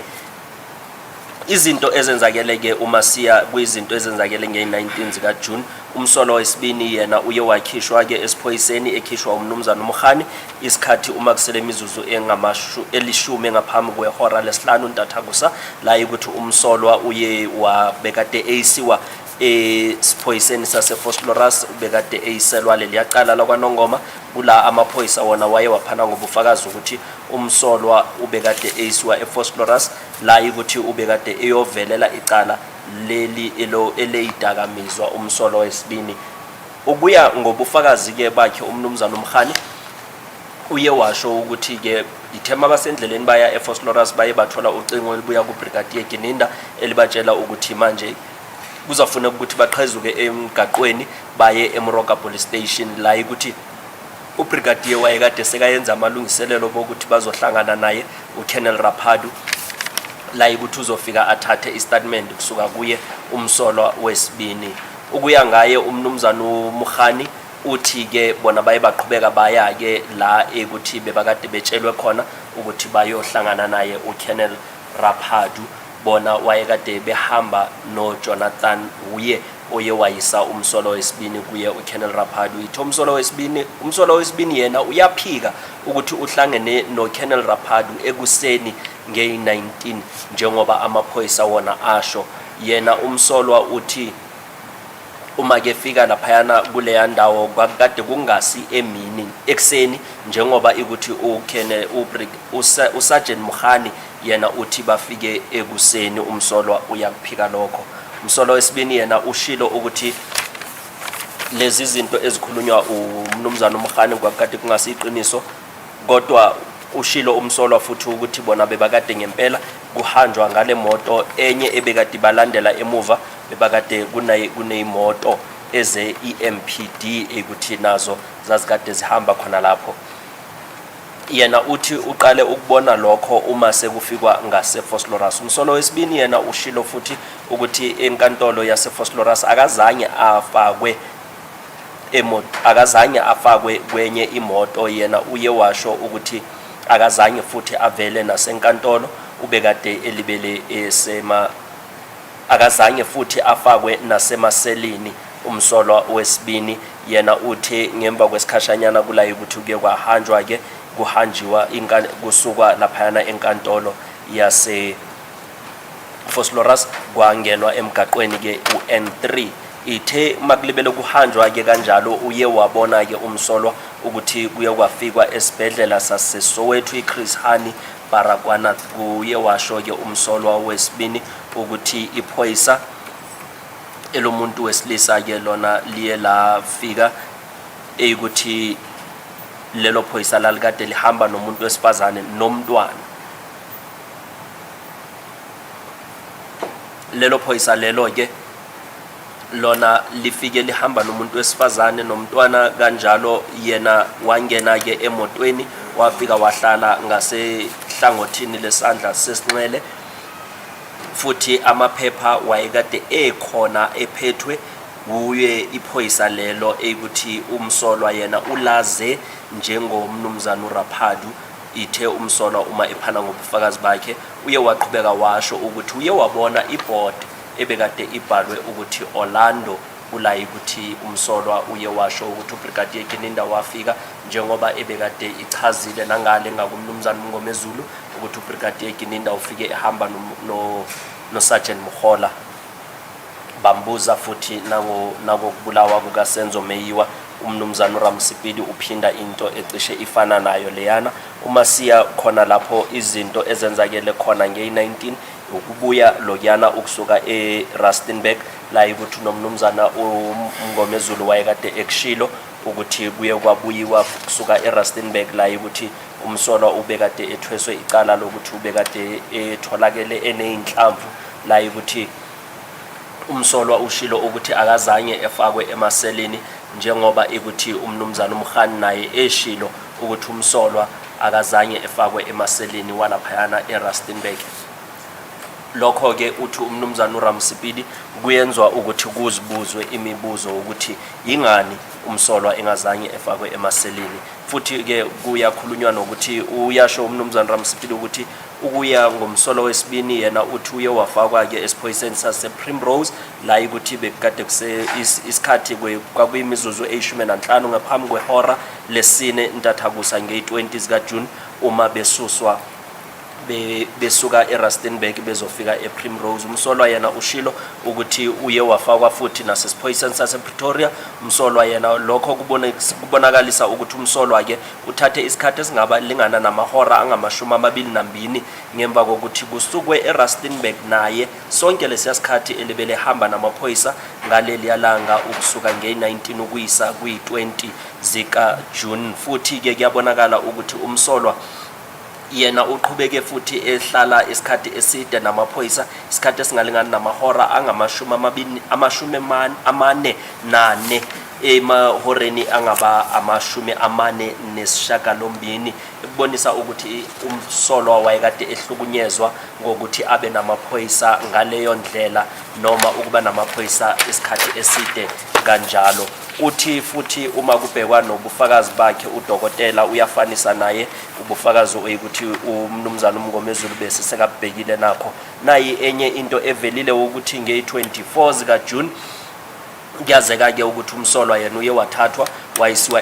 wayisiwa eBoksburg enkantolo kulayi ukuthi isizathu bekuwukuthi ayohlangana nomantshi uKronye la umsolwa wesibini yena ithe mayesuswa laphayana esiphoyiseni esaseMoort yena uye washo ke kuthiwa umsolwa uye waphika kumnumzana uGininda indaba yakhe ummeli umtshi yakho kodwa ke umnumzana Gininda yena bekasho ukuthi umsolwa uthe umnumzana umtshi yakho ummeli wakhe. Umsolwa wesibini yena uyasho ukuthi yebo ngempela uma kufikwa laphayana kumantshi uye wahlangana naye umantshi kwakade futhi kunetoliki kunalomlisa lo umtshi yakho eyikuthi uhlangene naye okokuqala nge-24 zika June enkantolo. Umsolwa wesibini uye waphana ngobufakazi ukuthi uye wakhuluma notoliki ekhulumisana njengoba etshela utoliki etshela umantshi izinto zazikade zikhulunywa ngalesikhathi kwakade kusenkantolo. Futhi ke umsolwa wesibini yena uyaphika ukuthi uye watshela umantshi nomnumzana uMkhani ukuthi umnumzana umtshi yakho ummeli wakhe uthi cha lokho umsolwa wesibini uyakuphika akazange akuvume lokho. Futhi umnumzana uRamusipidi uye waphana nangezinye ezemithetho ukuthi iye yashiwo einkantolo ezihlukile la ukuthi ubekade ekhuluma ukuthi uma umuntu eseka phambi komantshi kuthiwa kunommeli lo mmeli loyo eyiphi indima akwamele ayidlale njengommeli. Manje uma kuqhutshekwa ke ebonisa umnumzana uRamusipidi ukuthi umnumzana uNtanzi uhlukunyezwe kanjani. Uthi ke kunobufakazi obuningi obubonisayo la enkantolo ukuthi umsolwa wesibini yena uhlukunyeziwe kubonakala ukusukela kulamalanga la we-18 ukuyofika nge-24 zika June. Uthi nge-18 zika June umsolwa yena uye wakhishwa esitokisini sase Pretoria North la ukuthi isikhathi kwakade imizuzu 30 ngaphambi kwehora lesishagalolunye la ukuthi yena wabuyiswa ke Mtathakusa nge-19 zika June imizuzu 30 ngaphambi kwehora lesithathu Mtathakusa. Lokho kuthathe isikhathi esingalingana namahora angaba 17 amahora angalingana ne-17 la kubonakalisa ukuthi umsolwa yena ubekade ehlukunyezwa isikhathi leso sonke ebekade efako ozankosi elibele esemotweni ehleli imoto iyehla inyuka naye.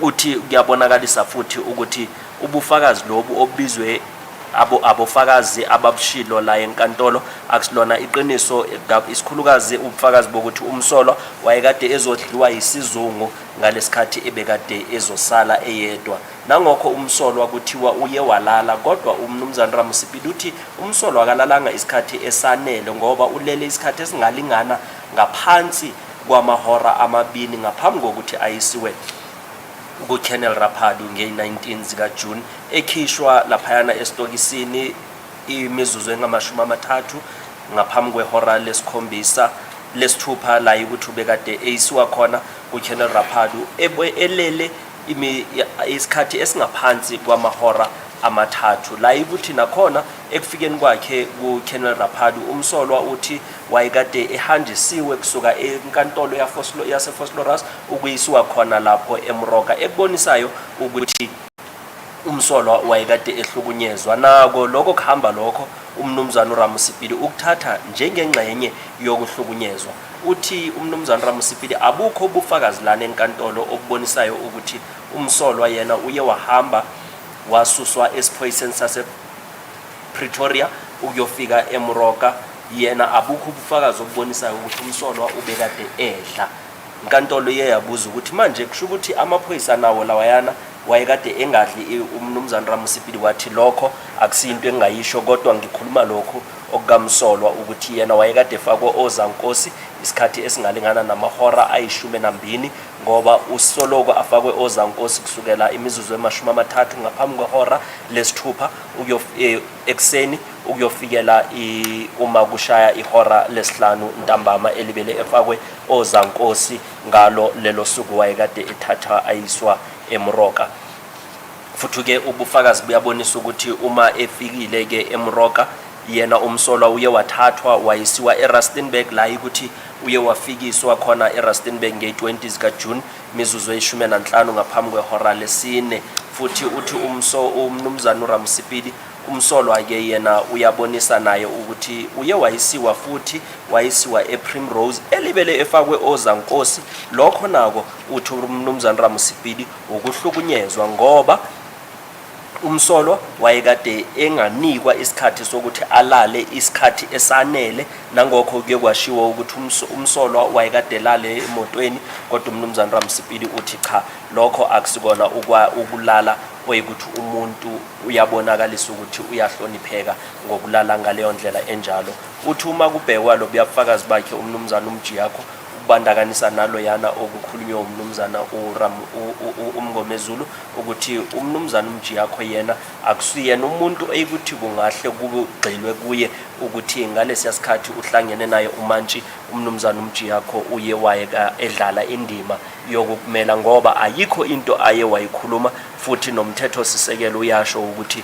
umuntu uma ekuthiwa umele umuntu yini into akwamele ayenze ngoba umsolwa wesibini njengoba ikuthi umnumzana umjiyakho uma kuthiwa ubekade emmele umnumzana umjiyakho ayikho into aye wayenza nokuthi akhulume naye umsolwa ngaphambi kokuthi umsolwa azogunyuluka amazise naye ukuthi uma uzogunyuluka naku nayi into ozabe uyenza lokho kuchaza ukuthi uthi umnumzana Ramusipidi lokho akuzange kwenzeke manje uma eqeda umnumzana Ramusipidi uthi uyacela naye ukuthi ukugonyuluka lokuyana komsolwa wesibini uthathwe njengento engekho emthethweni ngenxa yokuthi amalungelo womsolwa wesibini wayekade eqhamukelwe nakhona futhi umsolwa wesibini uye wahlukunyezwa.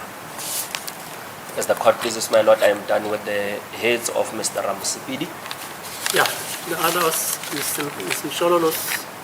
Manje ke uma sesingena ku ingxoxo zakhe uadvocate uMshololo ushilo ke yena ukuthi amalungelo wabasolwa aqhamukelwe futhi uqale ngomthetho sisekelo la ukuthi ubekade kukhulunywa ngelinye icala ukuthi uMagwaza wayekade ekhona kulelo cala la ukuthi kuthiwe kuye kwagcinwa sekubonwa ukuthi kutholakele ubufakazi obukade bungekho emthethweni kulo lelo cala la ukuthi amalungelo wakhe uMagwaza wayekade eqhamukelwe nawo manje ubandakanisa nalo lelicala uthi uadvocate Mshololo nge-30 zika May iqiniso futhi kuyabonakala ukuthi umsolwa uye wathathwa wayisiwa kuye uKennel Mbotho futhi ke ukuvunyelwa kwalezi statement yena uthi lezi statement kuya akuvunyelwana ukuthi zingahle zivunywe ngenxa yalezi zinto ezilandelelayo. Into yokuqala umsolwa wokuqala yena uye washawa nge-30 zika May ukusukela isikhathi ezebe eboshwa kufikela aze ayosayina lesiya statement ekuthiwa siyenzwe umsolwa kodwa umsolwa yena angasiyenzanga futhi ke istatement sona sithathwe amaphoyisa futhi wayebekade enamanye amaphoyisa la ukuthi umsolwa uye washawa khona ngemva kokuthi ayenze leso statement kuyena uKennel Mbotho futhi uyasho ukuthi likhona icala elinye ukuthi umthetho uye walisho ukuthi umsolwa uma kwenzeka kanjalo kuyabonakalisa ukuthi lokho akusikona ukuvikelwa kwamalungelo wakhe umsolwa futhi ke uyaqhubeka uthi uToliki obekade ekhona laphayana kwamele kubonakaliso ukuthi lo Toliki lona unayo imvume futhi uyathembeka ukuthi yonke into azoyisho kuzabe kuyiqiniso ukuya ngalendlela ebekade umsolwa eyisho ngakhona la ukuthi uyasho uadvocate ukuthi laphayana kuKennel Rapad kwakade kungena Toliki futhi ke uyasho nokuthi umsolwa wesibini kuyabonakala ukuthi yena usayine incwadi laphayana ngakuye uKennel Mbotho eyikuthi ubekade ephoqile futhi umsolwa uKennel Mbotho noKennel Hadebe noKennel Rapadu bona abazange babonise incwadi zabo ezigunyazayo ukuthi bona bangahle bathathe ukugunyuluka okunjalo ukuthi bebakade benikwe leyo mvume umongameli waseNingizimu Afrika nasesiphoyiseni futhi ke uyasho ukuthi amaphoyisa kwamele bona akusu ukuthi kwamele bathathe akusu ukuthi ubufakazi obabuletha enkantolo ubufakazi ukuthi kwamele buthathwe na kanjani nangaphambi kokuthi baveze incwadi leziyana zabo zokuthi bangamaphoyisa noma banegunya lokuthi bangahle bathathe ukugonyuluka okunjalo.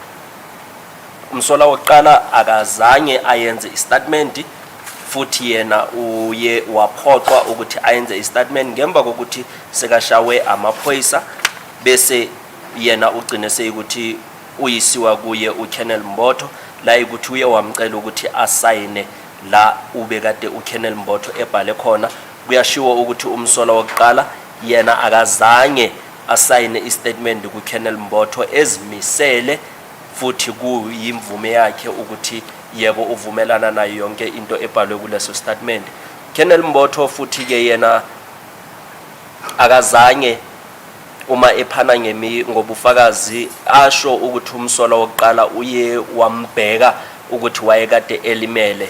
Manje lokho kuyashiwo ukuthi umsola wokuqala bekwamele yena ayisiwe kudokotela ukuze ayomhlola ukuthi wayekade elimele kuphi elimele kanjani njengoba akusumsebenzi wamaphoyisa ukuhlola umsolwa kodwa kungumsebenzi wabodokotela.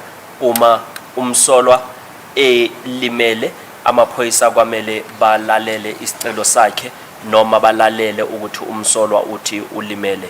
Futhi ke uyasho ukuthi umsola wokuqala yena akazange asho indaba yokuthi umsola wokuqala akazange asho uKennel Mbotho ukuthi ulimele. Lokho kuyabonisa uKennel Mbotho yena uthi kubonisa ukuthi umsolwa akashayanga kodwa lokho uthi akusilona iqiniso ngoba umsolwa wokuqala ubekade elibele etshela amaphoyisa ukuthi ushayiwe nawo amaphoyisa ebona ukuthi umsolwa ubekade elibele eshawa. Futhi abukho ubufakazi obonisayo ukuthi umsolwa uye wathathwa wayisiwa kudokotela futhi ngaphambi kokuthi ehambe eyokhomba nangemva kokuthi ebuya ekukhombeni njengoba wayekade ehamba naye uKennel Hadebe. Lokho kuyabonisa ukuthi ubushushisi buhlulekile ukubonisa ukuthi umsolwa yena wayekade eshawa. Futhi ke kuyashiwo ukuthi abasolwa umsolwa wesibini yena wayekade ehamba namaphoyisa ebekade ehlomile ngalesikhathi eyisiwa kuMantshi uKronye. Lokho kwenze umsolwa ukuthi yena athuke agcine seyukuthi wenza lokhu ekuthiwa akwenze ngalesi sikhathi afika kuMantshi uKronye kukhulunywa ngaye umsolwa wesibini. Futhi ke kuyasho ukuthi amaphoyisa ngalendlela bebakade beziphethe ngayo lokho kuyabonisa ukuthi yinto eyikuthi bona babekade bengalandeli umthetho wakhe uMantshi uKronye eyikuthi bekwamele bona bakhiphe incwadi ezibonisayo ukuthi bona bagunyaziwe ukuthi bangaba ngamaphoyisa. Lokho uthi ummeli lokho kuyabonisa ukuthi ikhona into ebekade ishaya amanzi khona lapho la ukuthi kunento bebekade beyifihla ngaleyo ndlela. Uthi ke uyasho ukuthi ukubona ukuba khona kwakhe umnumzana uMjiyakho ongazange adlale indima phambi koMantshi uKronye. Lokho kuyabonisa ukuthi ikhona into ebekade ingahambi kahle eyikuthi umsolwa phakathi komsolwa wokuqala umsolwa wesibini naye uMjiyakho la ukuthi kuyabonakalisa ukuthi umsolwa wayekade engamelwanga ngaleso sikhathi ubekade ekuMantshi uKronye. Kuyabonakala ukuthi umnumzana uMjiyakho yena wayekade ethunywe ukuzoyenza into ethize hayi ukumela umsolwa wesibini ngalesikhathi ebekade ekuMantshi uKronye ngalesikhathi kuthiwa wayekade esayinda istatement. Futhi uyasho ke ukuthi ubufakazi buka JJ buyasho ukuthi kwamele kwamukelwe enkantolo ukuthi lobo bufakazi lobo buthathwe ukuthi isikhathi lesi umsolwa abekade egcinwe ngaso isikhathi ebesikade singekho emthethweni eyikuthi ugcinwe kusukela nge-16 zika June ukuyofika nge-24 zika June engavelanga phambi komantshi ukuthi ayovelela icala elithize. Futhi ke uyaqhubeka usho uthi ukuya ngaloku khomba lokuyana okwenzakele phambi kwakhe uKenneth Hadebe lokho akwenzwanga umsolwa ebekade ezilungiselele noma kube kade kuyena umsolwa etshela iphoyisa ukuthi yena ngokwakhe uyafisa ukuthi ayokhomba indawo leyo. Futhi ke uyasho ke ummeli ukuthi umsolwa kuyashiwo ukuthi wayekade ehamba nabo amaphoyisa laba abe EMPD ukuthi bekungadingeki ukuthi angahle ahambe nawo lawo maphoyisa lawo njengoba kwakade engaphansi kwamaphoyisa. Futhi ke uyasho ukuthi uLieutenant Colonel Hadebe naye akabonisanga noma akakwazanga ukuthi abonise ukuthi lo toliki loyana kwakade kuutoliki obekade enegunya lokuthi angahle atolike njengobufakazi buka GG ukuthi buyasho ukuthi kwakade kunetoliki ebekade itolikela umsolwa wokuqala noma akazange abonise ukuthi kwakade kunetoliki. Uma iqhubeka ke uthi uKenneth Hadebe yena uthe ukhulele eKwaZulu Natal kodwa lokho akusho ukuthi yena angahle kube utoliki wolimi elikade lisetshenziswa khona lapho. Kubufakazi buka GG kuyabonisa ukuthi lokuyakukhomba lokuyana okwenzakele kwakade kungekho emthethweni ngoba ulimi obelikade lisetshenziswa laphayana nangokho umsolwa wayekade elizwisisa kodwa akusho ukuthi lokho kwakade kubulungiswa emthethweni. Kuyabonisa ukuthi umsolwa yena uye wakhinyebezeka ngenxa yalolo limi ebelikade lisetshenziswa nangokho uKenneth Hadebe ebekade ebuya eNatal. Futhi uyasho ukuthi umsolwa wokuqala yena akusumuntu oyikuthi ujwayele ukuthi kuyayenziwa noma ekukhombiweni kwenziwani. Futhi umsolwa yena akusukuthi wayekade eyazi ukuthi lezi yazinto azikhombayo kwenzakalani yena izinto ukuthi uzenze ngemva kokuthi bese sekashayiwe nangokho engashawanga uyena uKenneth uHadebe kodwa umsolwa yena ubekade nangokho engashawanga uyena uKenneth Hadebe kodwa umsolwa ubekade esekashayiwe ngalesikhathi ebekade eyokhomba. Futhi ke kuyashiwo ukuthi lesiya statement esithathwe kuKenneth Raphadu singavunyelwa enkantolo ngenxa yalezi izathu ezilandelelayo. Njengoba sekukhulunyiwe ukuthi akuzange kulandelelwe imigomo nemibandela ukuthi umuntu kwamele akhiphe icertificate lesibonisayo ukuthi yena wayekade enikwe igunya lokuthi angahle athathe ukugonyuluka okunjalo enikwe umongameli wezwe laseMzansi Afrika. Futhi ke uKenneth Raphadu yena akazange akwazi ukuthi asebenze laphayana asebenzise utoliki ukuthi utoliki wayekade edingeka ukuya ngomthetho sisekelo la ukuthi kwakade kubhalwa izinto phansi. uKenneth Raphadu yena ukukhulela kwakhe ehostel akusho lokho ukuthi ukubekade elungele ukuthi angahle atolike. Uyasho futhi ukuthi umthetho sisekelo uyasho ukuthi umsolwa wesibini kuye kwaqhamukelwa kumalungelo wakhe ngokuthi yena achaziselwe ngolimi ebekade yena elisebenzisa nangokho kwakade kungenaye utoliki njengoba umthetho ubekade ufuna ukuthi kube notoliki. Futhi ke uyasho ukuthi ukuya ngobufakazi buka MM ukuthi buyabonisa ukuthi kusukela nge-18 ukuya nge-19 zika June umsolwa yena ubekade ekhishiwe futhi ubekade ehleli esiphoyiseni isikhathi esilingana namahora amabini ukuthi umsolwa ubonisile ukuthi wayekade ekhathele futhi yena wayekade engazilungiselelanga ingqondo yakhe ikade ingaphumulanga kahle ngalesi sikhathi kuyothathwa noma ayenza istatement kuye uKenneth Raphadu. Umshushisi uhlulekile ukubonisa incwadi leziyana zonke ezesiphoyisa ukuthi nangalesikhathi kuze bekufikwa laphayana kuKenneth Raphadu incwadi kuKennel Mbotho ukuthi incwadi leyana ebizwa iOB kuye kwabhalwa kuyona umsolo wesibini yena uphikisana nokuthi uye wasayina laphayana esiphoyiseni saseMoroka ukuya ngobufakazi buka HH futhi abukho ubufakazi obonisayo ukuthi umsolwa uye wayisiwa kudokotela ukuthi ayomhlola ukuthi wayekade elimele njengoba ukuthi uye wayisiwa kuKennel Rapadi la ukuthi yena uye waphoqwa ukuthi asayinde istatement.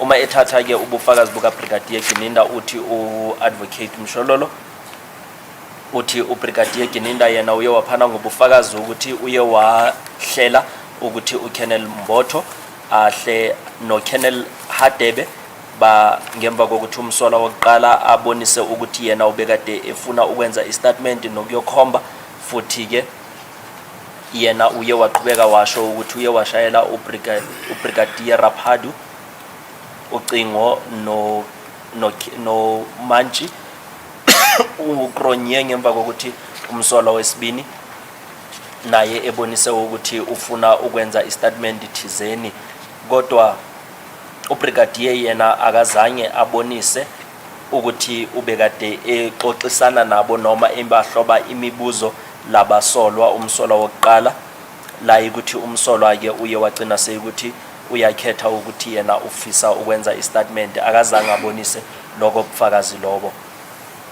Indaba yokuthi akazange abonise lobo bufakazi lobo njengephoyisa yena kwenzakala ukuthi kugcine seyukuthi kuyasolakala ukuthi inkantolo imkholwe ebufakazini bakhe lento eyikuthi uyayichaza uBrigadier uma ingabe yena ngaphambi kokuthi umsolwa anikwe amalungelo wakhe noma umsolwa kusho ukuthi uyena oye wazikhethela.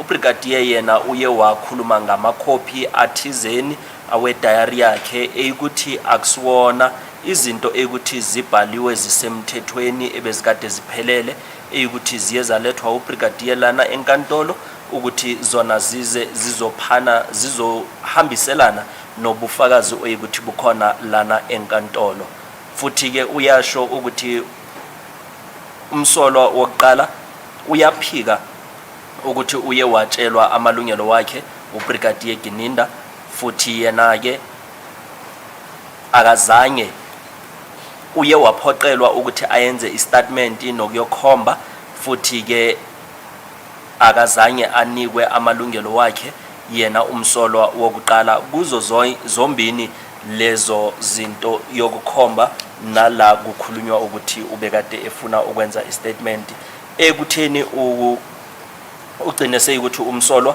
yena uyiswa kuKennel Mbotho no Kennel Rapadu no Mantshi lobufakazi lobu babo nalokukhomba okwenzakele phambi kwakhe uKennel Hadebe lokho uthi ke ummeli uthi lokho akwenzakalanga ngendlela esemthethweni ngenxa yokuthi amalungelo wabasolwa kona wayekade eqhamukelwa futhi ke uyaqhubeka uthi abameli bona bayasho ukuthi umsolwa akusukuthi uyena okwamele abonise ukuthi wayekade eshayiwe kodwa ubushushisi okwamele bubonise ukuthi bona umsolwa ngempela akashawanga eyikuthi ummeli uthi abashushisi bona bahlulekile ukubonisa ukuthi umsolwa noma abasolwa abashayawanga manje ke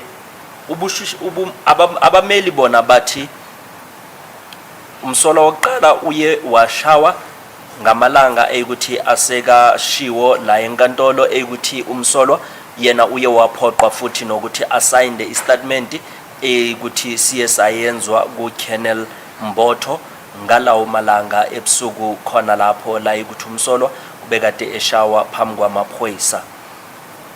Umsolwa wokuqala futhi yena uye waphana ngobufakazi ukuthi ugcine seka sayina la ukuthi ukade kuyeyokhomba khona ehamba naye uKennel Hadebe eyikuthi usayiniswe ukuthi wayekade eshawa ehlukunyezwa elibele amaphoyisa ekhona na laba abasephoyiseni sase ekuruleni.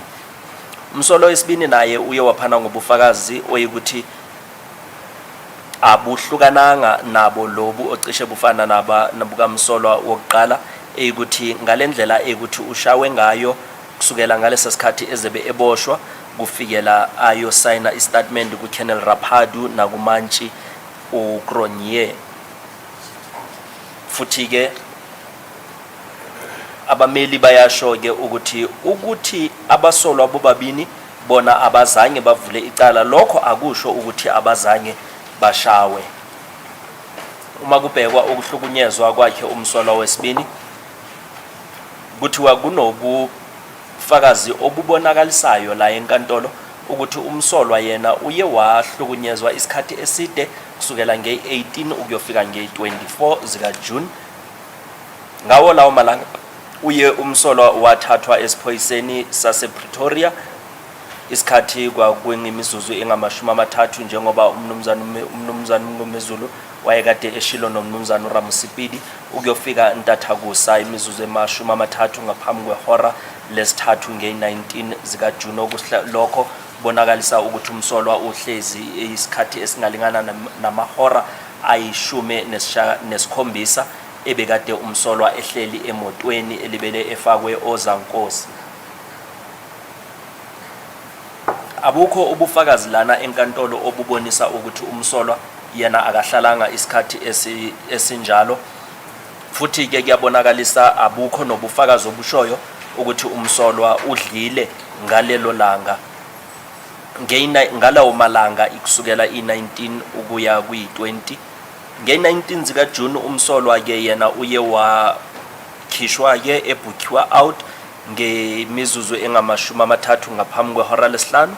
Yena ubuyiswe ilanga elandelayo isikhathi kwakade kunemizuzu engamashumi amathathu ngaphambi kwehora lesithathu la ukuthi umsolwa wesibini akazange athole isikhathi sokulala esanele, ulale isikhathi esingaphansi nje kumahora amabini. Nge-19 khona futhi umsolwa wesibini uye wathathwa wahanjiswa kuye uColonel Raphadu eyikuthi uye wayisiwa eMroka esiphoyiseni la ukuthi ulele isikhathi nje esingaphansi kwamahora amathathu ngaphambi kokuthi ayothathiswa noma ayoyenziswa istatement.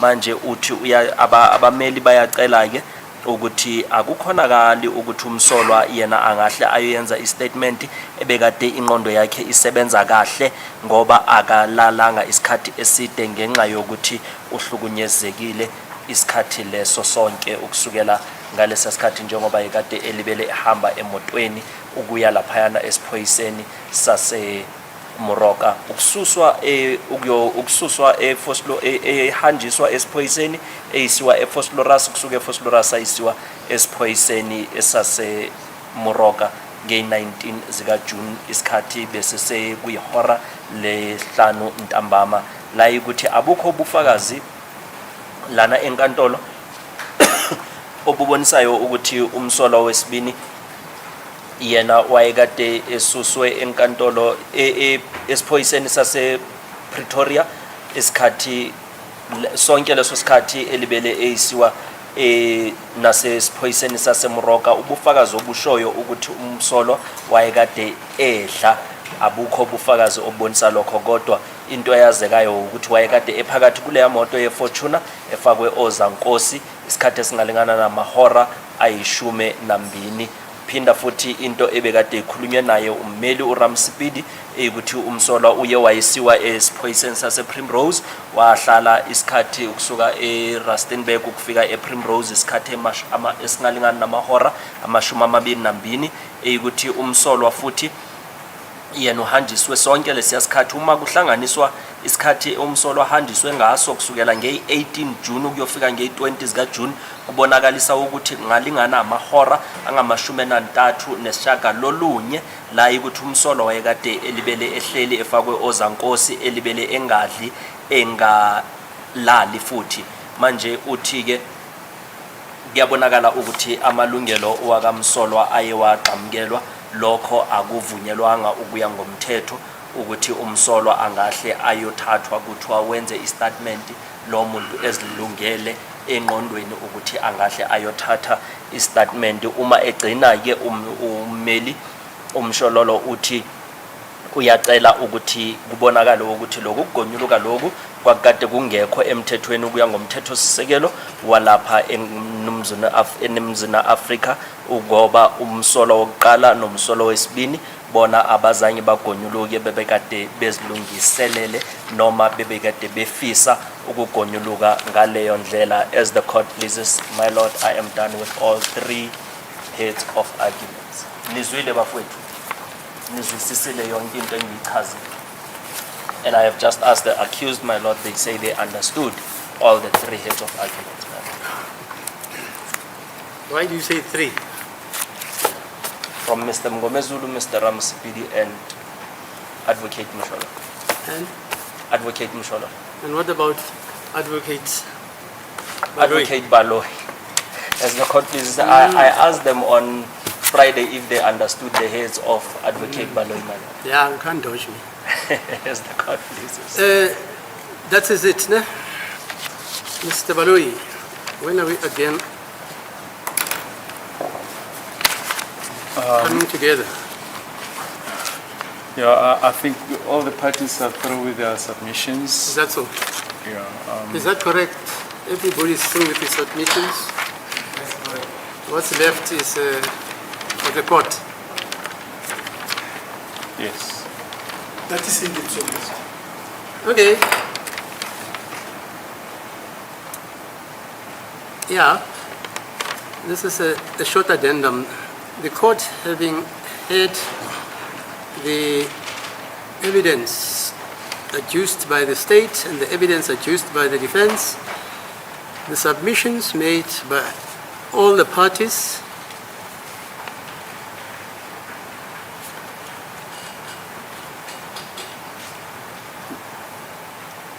this court has to review the evidence, consider the evidence, and determine whether the state which carries the burden to prove that the statements, confessions, and or pointing out allegedly made by accused 1 and 2 were made freely and voluntarily in their sober and sane senses.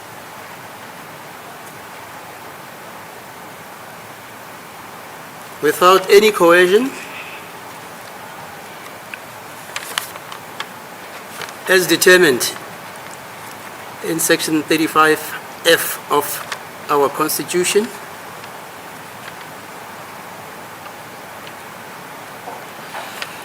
and that in addition, the prosecution has proven, pursuant to Section 35F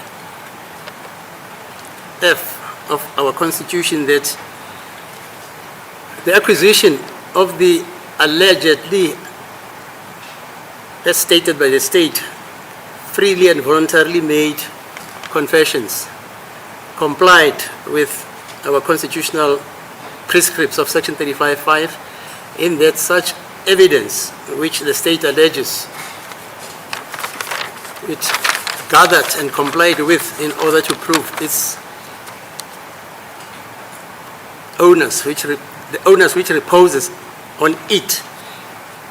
It has done so in pursuance of the prescripts of Section 35(5)(f), and also that such evidence was acquired not pursuant to making such evidence to be categorized as bringing the administration of justice in this country into disrepute, but that such evidence was gathered and acquired and utilized by the state in the reposal of its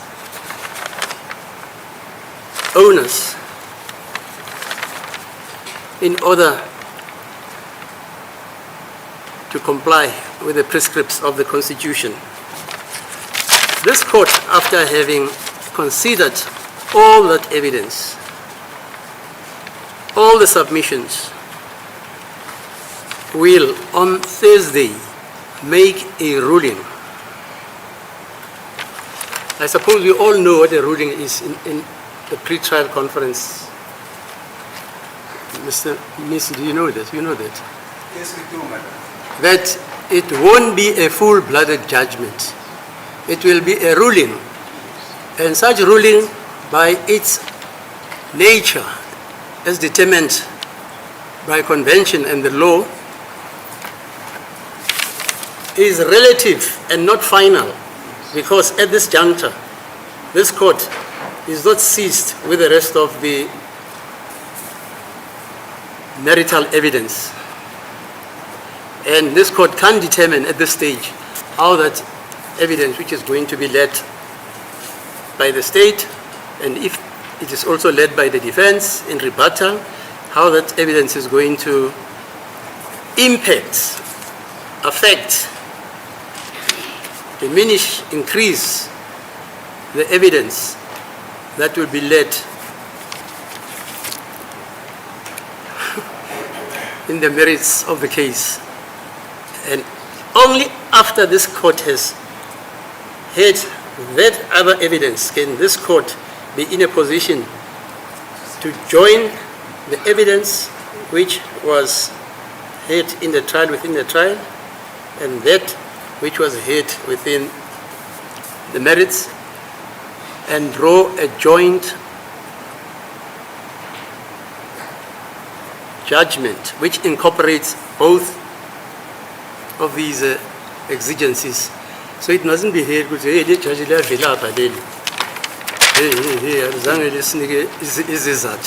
at this stage, sorry, hello,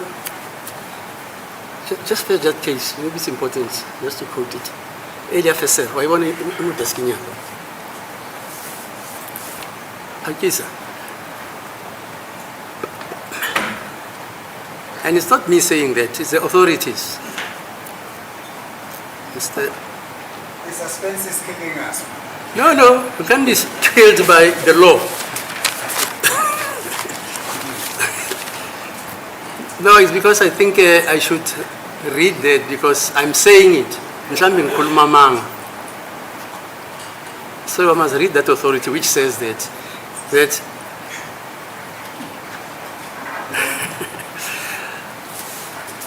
a ruling in a trial within a trial is by its nature not final.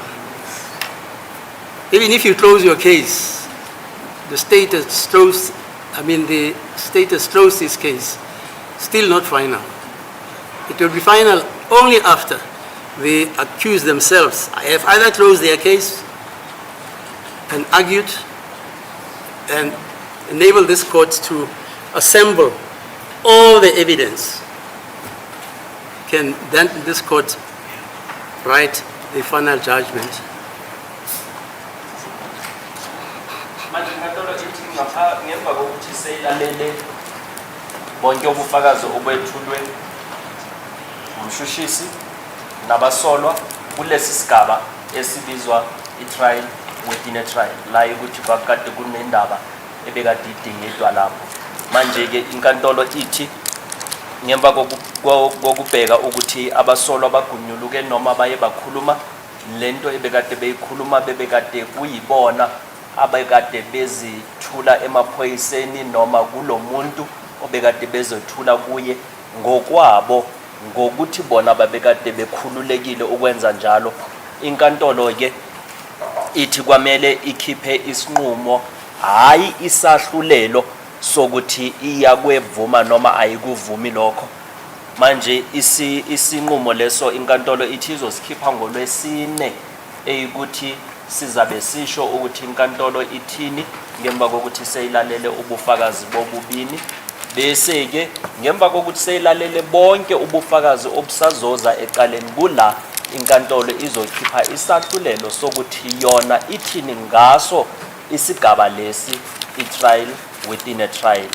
Isazofunda futhi inkantolo ukuthi akusukuthi iyazenzela izinto, umthetho uyasho ukuthi lokhu kuyavumeleka ukuthi inkantolo ingahle ikhiphe isahlulelo isinqumo esithize ingakhiphi isahlulelo kwisigaba lesi i-trial within a trial. Yeah, here's the decision. S versus Sotetsi and others, 3, 2003, 2, SACR 648. I'll just quote the relevant part. And when Mr. Mnisi, I still have to go through the heads. I've gone through the heads. I've gone through all the evidence. I showed your colleagues the other day. If you want to see it, we want now. All the evidence, I've gone through it. The only thing you can accuse me of not having fully considered, it's the submissions which were made today. And me being me, I'm going to consider them, think about them, apply the law. And I said on Wednesday, no? Thursday, sorry. And on Thursday, then I'll deliver the ruling. Now, here is the authority of what the authorities say about a ruling and a judgment and an order.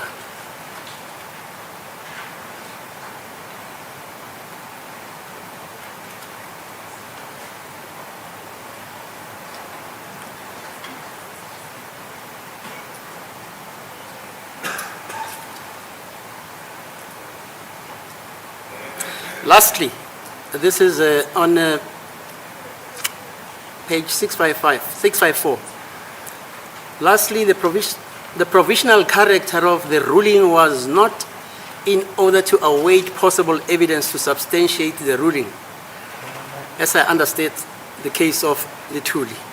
In my view, a ruling on admissibility is interlocutory and may later be reviewed. See, in this regard, R versus Musikiwa and others.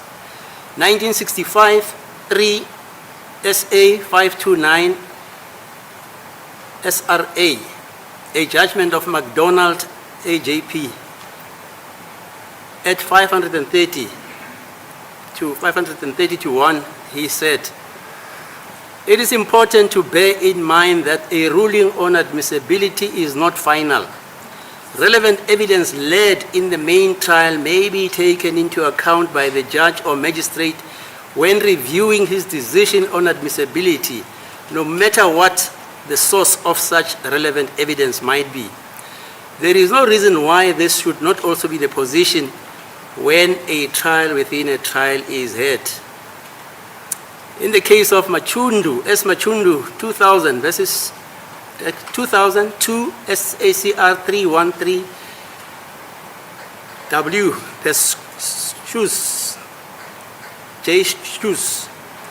A ruling on admissibility in a trial within a trial is interlocutory and may be reviewed at the end of the trial in the light of later evidence. In S versus Mkhwanazi, 1996, 1 SA 736A, this principle in itself shows that subsequent evidence in the main trial may decisively affect the determination of the issues in the trial within a trial. If subsequent evidence may, why not also earlier evidence? What if before anyone even asked for a trial within a trial, the investigating officer in cross-examination rejected a suggestion of the accused innocent by proudly pointing out that he did so after he had been beaten to confess? You can also read the case of S versus Mkhwanazi, but that's what the law says, not urata. So the judgment doesn't have to be delivered. It's a ruling which has to be delivered, but that ruling is obviously predicated on the evidence, the submissions, the conclusions. Okay.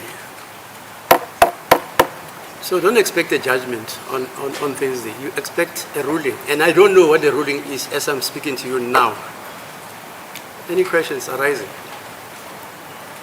Mr. We have no question. We'll await the ruling.